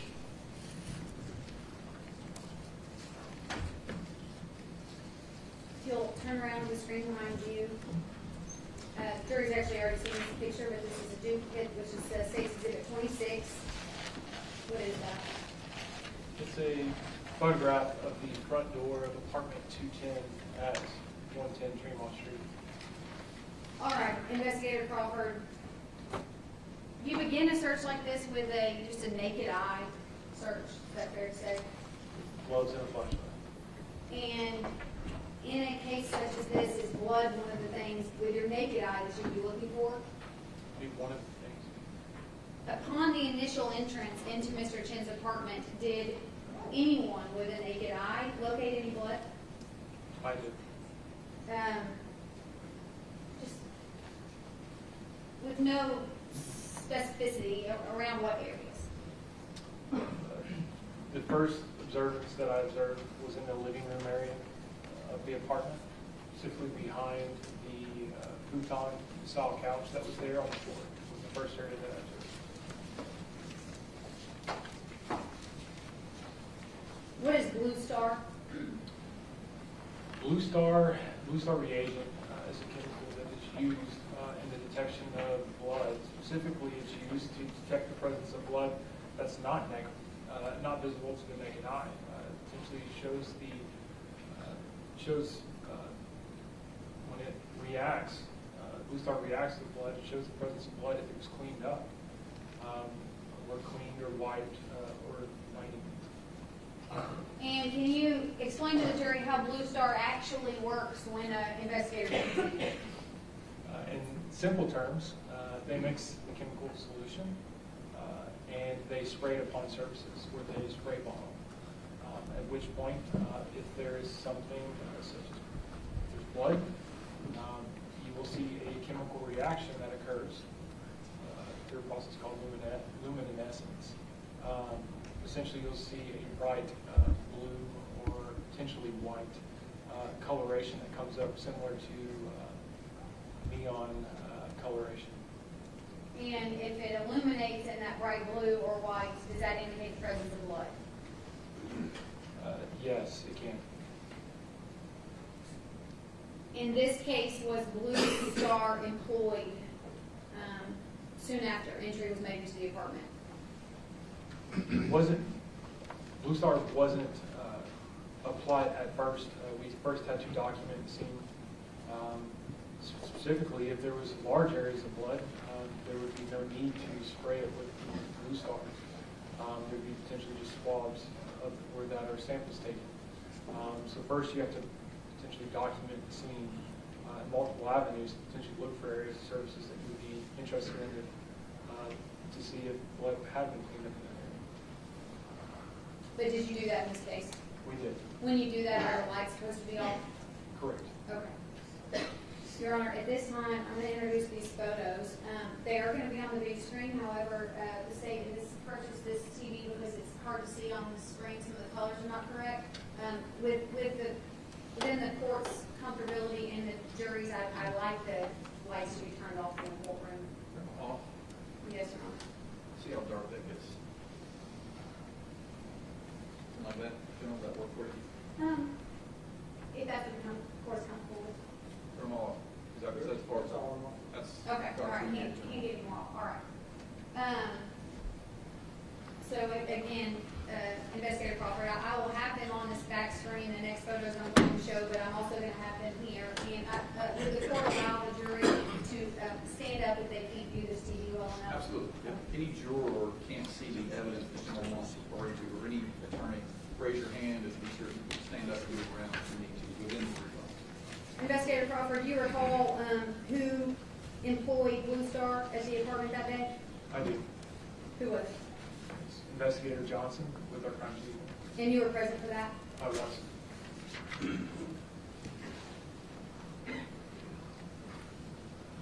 On the large screen and on this screen is State's Exhibit 25. Investigator Crawford, was that represent to you? Paul, it's gone.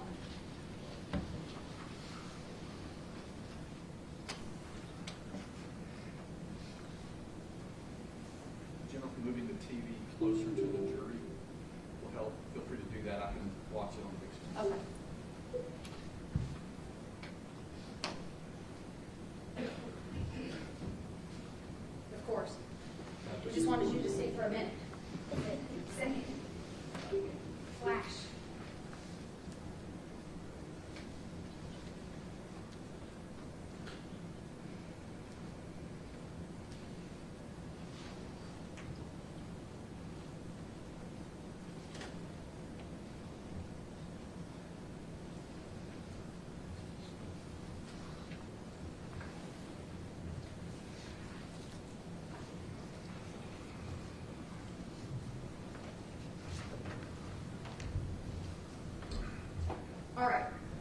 Investigator Crawford, did this indicate to investigators that there is a possible presence of blood in what are the blue areas?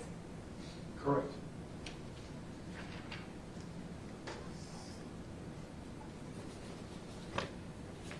State's Exhibit 27. Again, another photo that shows blue star reaction. That's correct. State's Exhibit 28. More blue star reaction. You can actually see it up there better than in this photo. State's Exhibit 29. What? 29. State's Exhibit 29. I haven't been moving it on my computer. I'm sorry, that's my fault. This is State's Exhibit 29 on both TVs. The blue spots indicative of blood. Shows a positive reaction.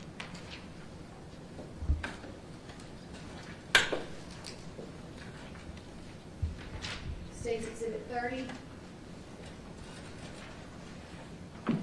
Where in Mr. Chen's apartment are we standing at this point, Investigator Crawford? Currently, this photograph is taken from the perspective inside of the single bedroom.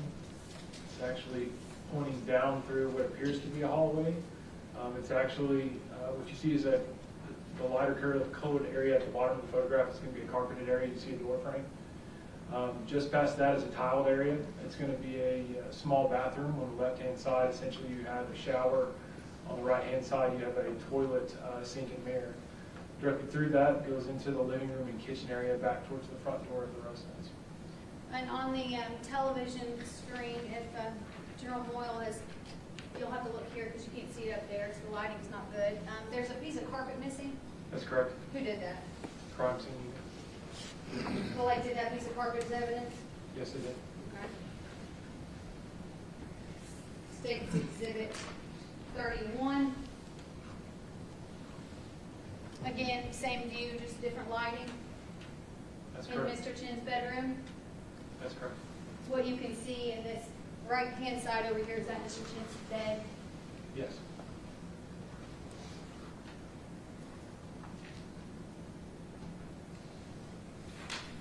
State's Exhibit 32.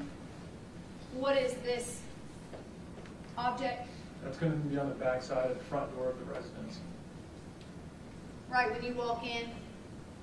That's correct. As soon as you walk in.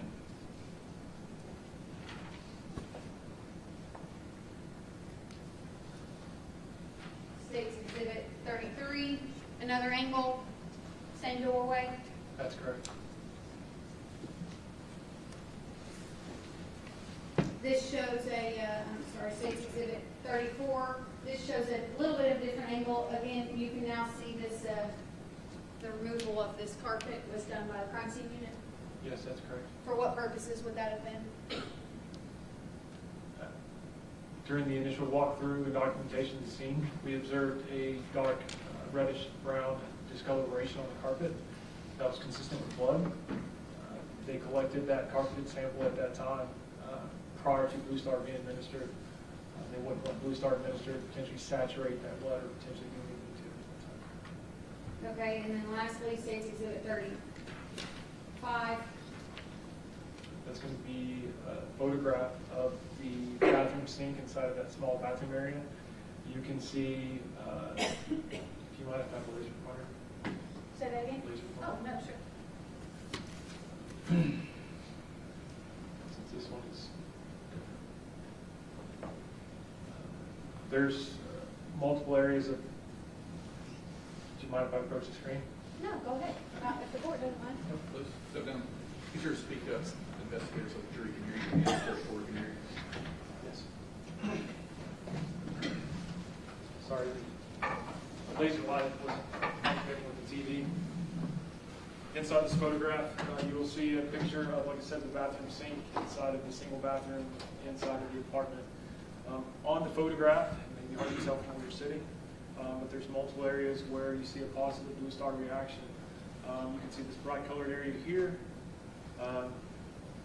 If you back out, on the sink itself, you can see the reaction on top of the sink, and here it appears to be shaving product right there.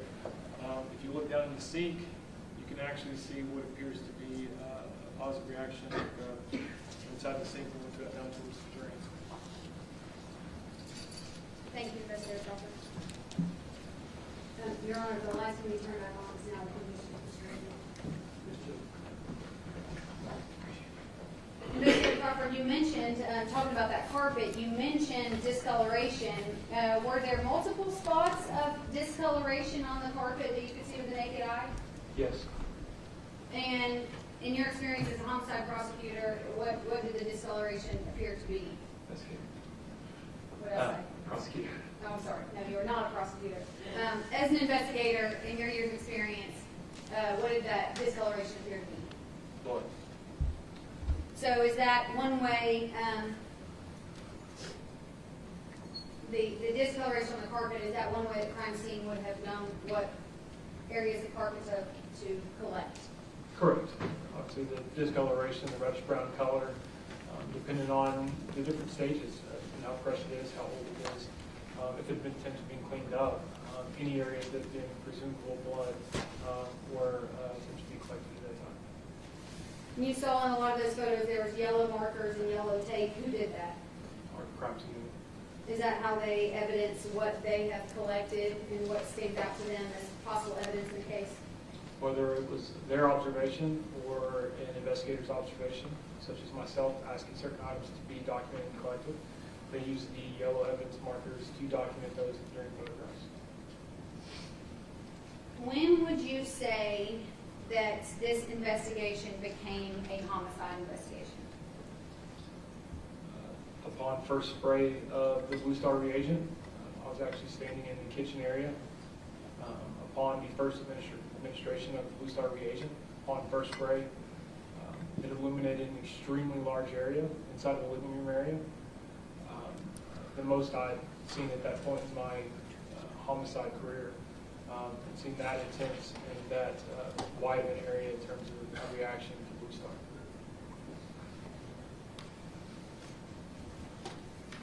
All right, we're going to go through some other photos. I'll try to go as quickly as possible.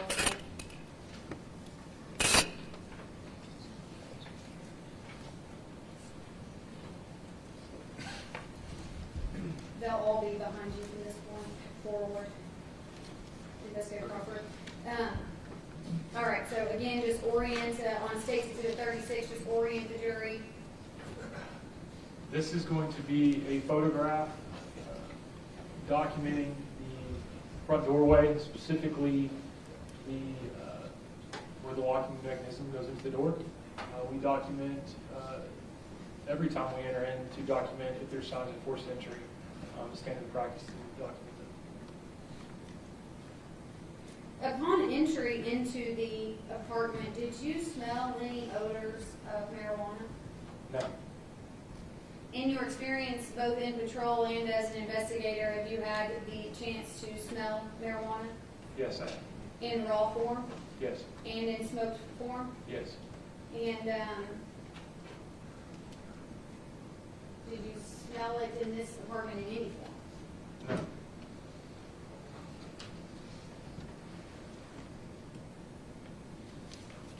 State's Exhibit 37 is just a photo of the door.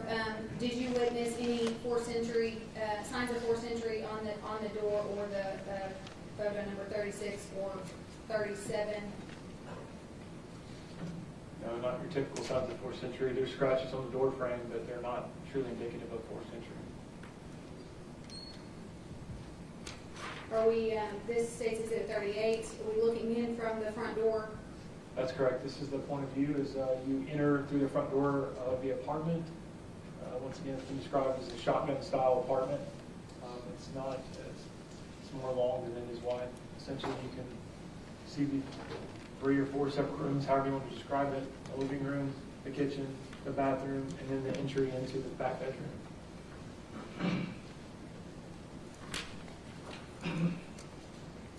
This is taken from approximately the same location in just a slightly different angle. That then starts to capture the right side of the apartment or the west side of the apartment. And that's photo 39. This is State's Exhibit 40. Again, now we're just panning over to the right. You'll see that desk chair. What's in front of that desk chair that you can't see in this photo? Just this side of it? Yes, sir. It would be the Yes, desk. chair. The desk. That's correct. Okay. State's Exhibit 41. What are we looking at? This is going to be a photograph from over top of the futon. It's documenting what's on top of the futon, specifically a bottle of isopropyl alcohol, a pack of paper towels, and some no minor distractions. And I'm going to go back to, see, this would be State's Exhibit 39. You can see in this picture the couch looks different. Correct. What happened between 39 and Exhibit 41, which was this? The first set of photographs are the documentation of the scene as to how we found it, being the investigators upon the execution of the search warrant. The second picture is after we've documented the scene and documented the potential items of evidence that we first deemed potentially needed or we were going to need based on the search warrant we were executing. After that's conducted, we then conduct a search of the residence. Because first we document things in plain view without attempting to open or do anything to potentially alter the scene. A search has then been conducted where now you see that the black duffel bag has been removed, and once we removed that black duffel bag, it showed us this bottle of isopropyl alcohol and the paper towels. So going back to State's Exhibit 40, you're saying the black bag is what I'm circling here that says Nike on it? That's correct. And then 41 would show what was underneath that bag, which is what you can see depicted in this photo. That's correct. State's Exhibit 42. In this photo from the door, you can now see the defendant's desk. That's correct. State's Exhibit 43. Now, would we be standing nearer to the desk, looking back towards Mr. Chen's bedroom? Yes, that's correct. Photo of the kitchen in Mr. Chen's house. State's Exhibit 44. Yes, that's correct. Standing in front of the bar, State's Exhibit 45 in Mr. Chen's apartment. Yes, that's correct. What do you recall what's in that high value box right there? It's essentially industrial saran wrap, like packaging wrap, that you would find that potentially people would wrap like pallets or larger objects with. State's Exhibit 46 is a photo of Mr. Chen's kitchen with cabinets open. That's correct. Another angle, State's Exhibit 47. That's correct.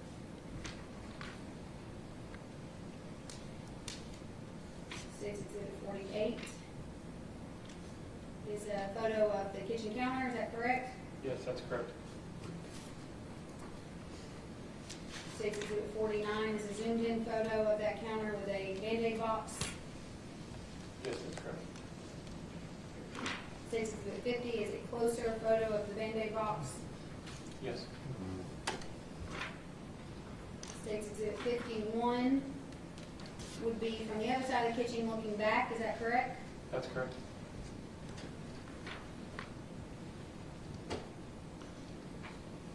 State's Exhibit 52 is a photo of a small laundry room in Mr. Chen's apartment.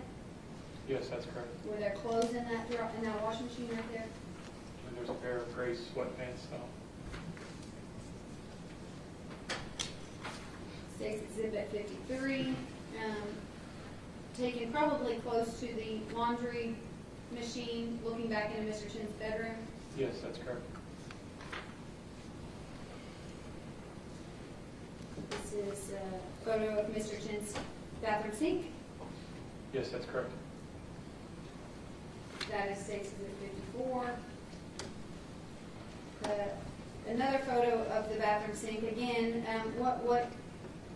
why, one more time for the jury, why would this photo 55 have had nothing on the sink and 54, which you can see here, would have had things on the sink? Once again, once the search was conducted, Items have to be moved sometimes to see what's under them. Whether, in this case, obviously to see multiple items stacked upon each other to see every item under, or potentially see if other evidence, such as potentially blood or anything else, is potentially located. Obviously, those items have to be removed. At which point, that's why you see what appears to be men's boxer briefs on the floor. In this photo, do you know what that item is? It's a box of Band-Aids. Close-up of Mr. Chen's sink is exhibit 56. That's correct. A photo of the light switch in Mr. Chen's bathroom is 57. What's significant about this photo? You can see just under the left light switch, you can see a dark discoloration. To my naked eye at the time, I observed that potentially blood transfer.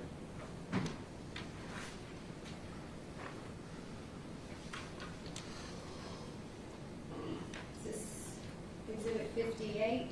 Again, we've seen this from different angles. You can begin to see where the tile meets the carpet here, which brings us to State's exhibit 59. What is significant about this photo, Investigator Crawford? In this specific photo, there's at least two different things location-wise. In the specific grout line, directly in the middle here, you can see a dark discoloration that has a reddish-brown tint that leads into the edging of the carpet, specifically right here. To my naked eye, I believe that to be blood, to be the presence of blood stuck in the grout. The second part, you can start to see at the edge of the carpeted area and the tile area is another dark discoloration up here, which also, to my observations, is reddish brown and consistent with blood as well. And Investigator Crawford, I'll point your attention over here to this, the grout on the left. You can see on the bottom is darker than the top. Is that correct? That's correct. So when you say dark discoloration, do you mean that the difference potentially between this and that, or this and that?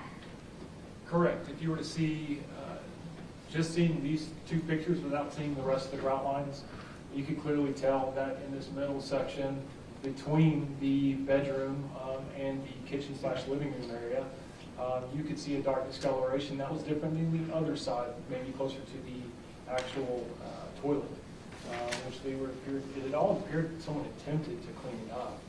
It didn't appear that it was completely fresh, but I knew that my experience with home ownership that grout is obviously extremely difficult to clean unless you know exactly what you're doing. State's exhibit 60 is just a photo of Mr. Chen's shower. That's correct. State's exhibit 61, another photo looking into the shower. Correct. State's exhibit 62, another view from the bathroom into the shower. That's correct. All right, now, State's exhibit 63. This is a new picture for the jury. Can you describe where we're at? This photograph would have been taken from essentially the bathroom area looking into the single bedroom. On the right side, you can see the cabinetry, you can see a TV, you can see the carpeted area. Directly up back is the, I'll call it the balcony, no it's not. You can see the sliding glass door that opens up. To the left, you can see what appears to be the ending of Jason Chen's bed. You can also see things that we observed in the carpeted area.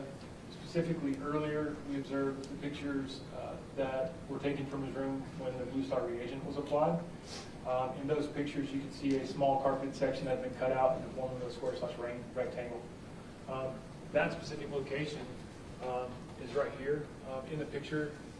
Tell from there, there's a dark red, brownish discoloration right here. We believe to be suspected blood as well.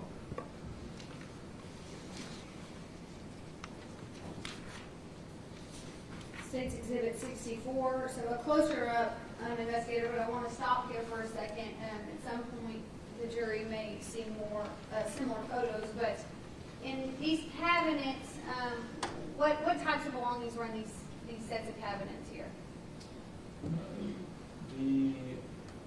It's essentially matching style cabinets. You have normal open cabinets with small shelving in the top ones. Like a two-part cabinet. The bottom ones are set up essentially like a closet. you've got a coat hanger that runs. They put their t-shirts, pants hanging from them. So you'll see clothes within those.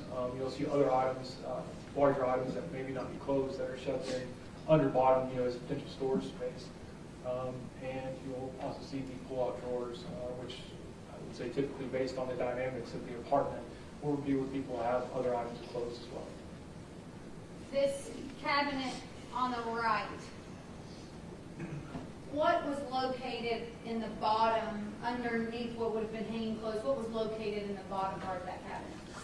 There was a small travel size suitcase, which you would assume to be like a 1 to 2 day venture. They make, typically there's 3 different normal sizes for suitcase. You have the extremely large one, 50, 52 inches. Then it goes down to approximately 10 inches to around a 40-inch suitcase. And then below that, you have your 30-inch, essentially the ones you could actually pack on an airline.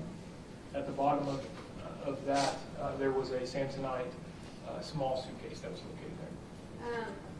You're familiar with the suitcase that this case was found inside of? Correct. Was this suitcase smaller than that one? This case was, yes. And then in the other cabinet on the left-hand side, underneath what would be the hanging clothes, what was located in that space?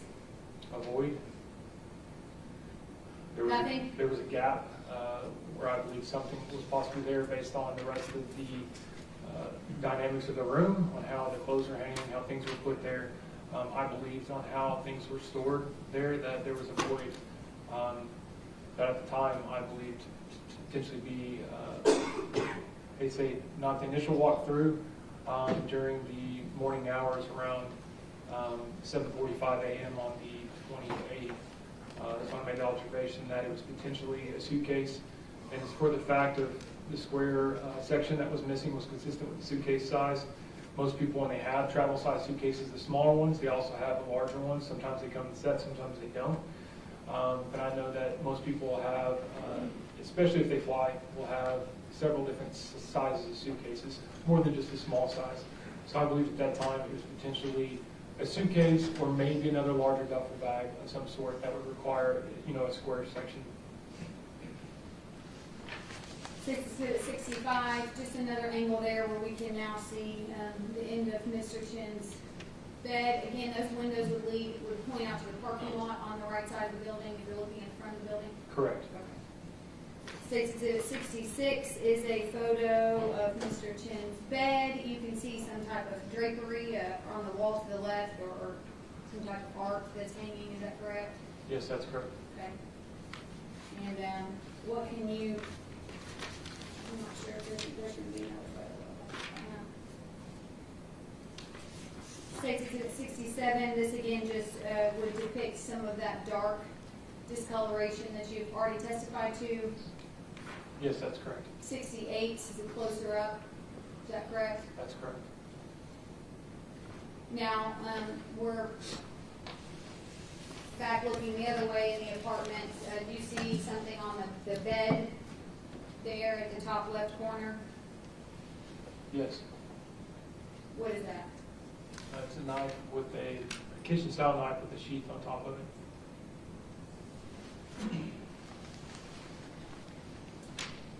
That states Exhibit 70, Judge. I apologize. Just a different angle of the bed.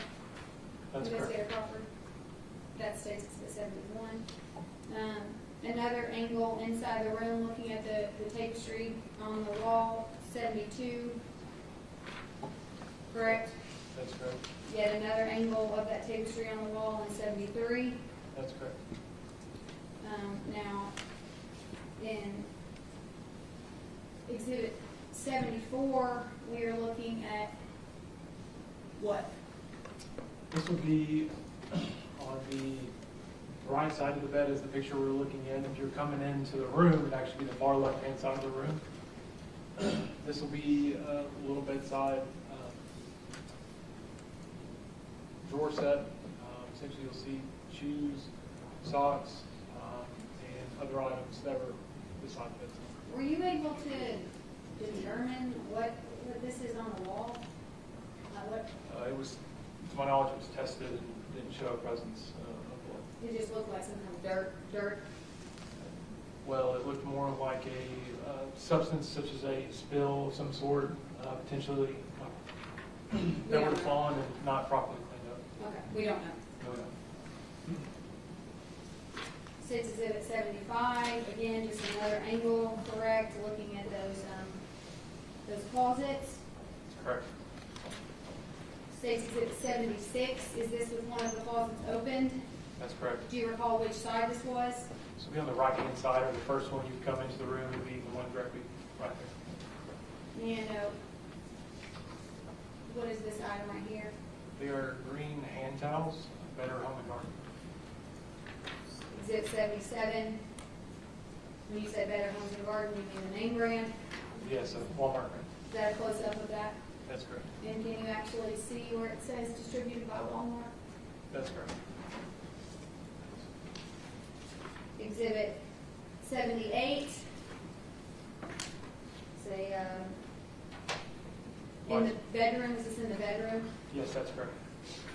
It's depicts more of what I observed to be potentially blood transfer to the light switch area. You can see it on the floor plate, the switch, and just directly beside it on the wall. The brownish red color discoloration. These next four may be difficult to see on the screen, but we'll try.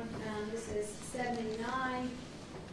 Can you see what's depicted in this photo? And actually, you can see this version too. Investigator Crawford, if that helps at all.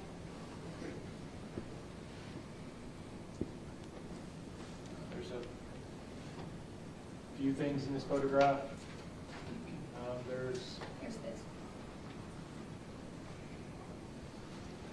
Once again, there appears to be potential blood transfer to the bottom edge of the doorway. You can see small speckled areas there. On the floor, you can see discolorations that are reddish brown as well, that are consistent with blood transfer from somebody's foot. Is it fair to say, Investigator Crawford, that in this photo, the physical photo, that spot there, this spot appears to be more red in color? Correct. The photograph depicts it better than the screen. States Exhibit number 80. Again, here I can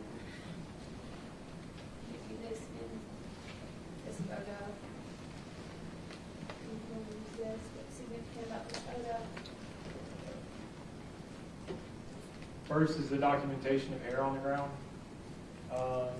And then there's also further discolorations, which appear to be blood transfer as well. States Exhibit 81, this is where this photo is going to be more helpful to you, Investigator Crawford. Use that to point out the significance of that photo.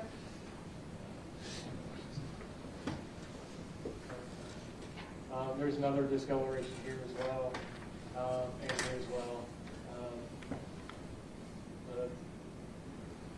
The projector doesn't show the red discoloration as you see it in the photographs.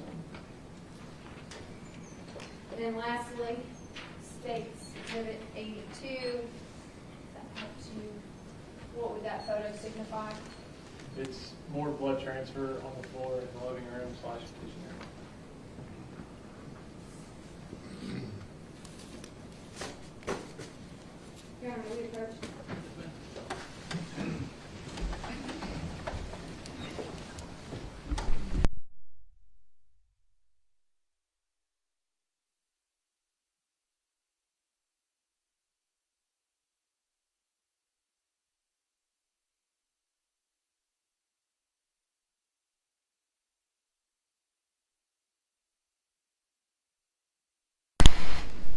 Ladies and gentlemen, this is a good stopping spot for the state's crew. So we're going to let it go. Being sequestered, a lot of the jury instructions I typically have to give about not being exposed to media hopefully won't be an issue, but I do have to tell you, you still can't communicate with anyone about this case at all, not even fellow jurors. It includes court officers, the bailiff, that includes the lawyers, court, your own thoughts, opinions, or reactions. I think it would be hopefully impossible for you to research this, but you never know, you may get exposed by something you see in a TV in a bar, so you cannot let yourself be exposed to that if possible. Do not form or express anything about the court until we submit it to you for deliberation for all of the proof.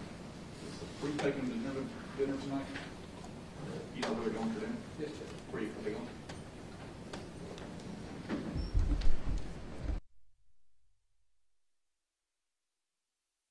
Okay. Did you enjoy dinner tonight? I know I would. With that, I'll excuse you. We'll try to start around 9:30, so courthouse will have you back in court probably around 9:15.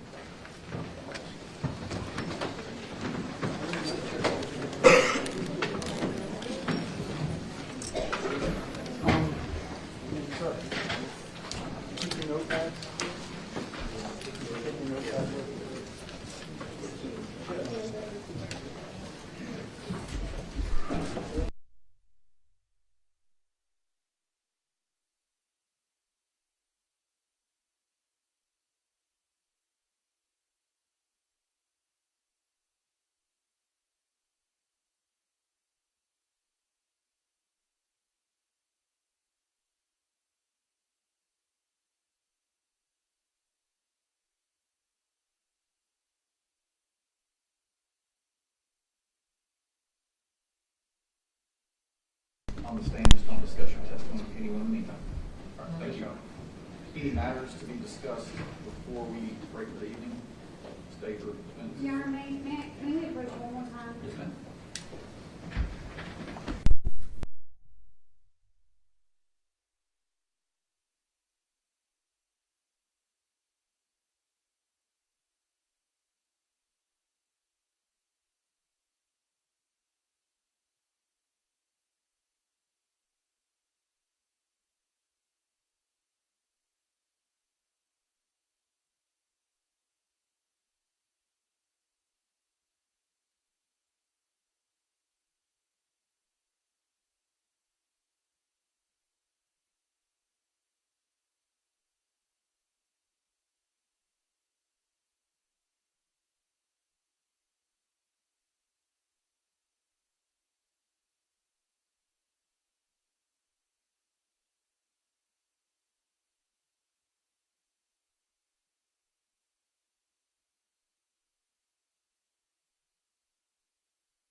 Anything else from the courts? Okay. Well, as far as the actual trial matter, you can give me that research, Mr. Weiss, and I'll instruct the state accordingly. But as far as any other matters to discuss on the record, no. All right, the court's in recess till 9 a.m.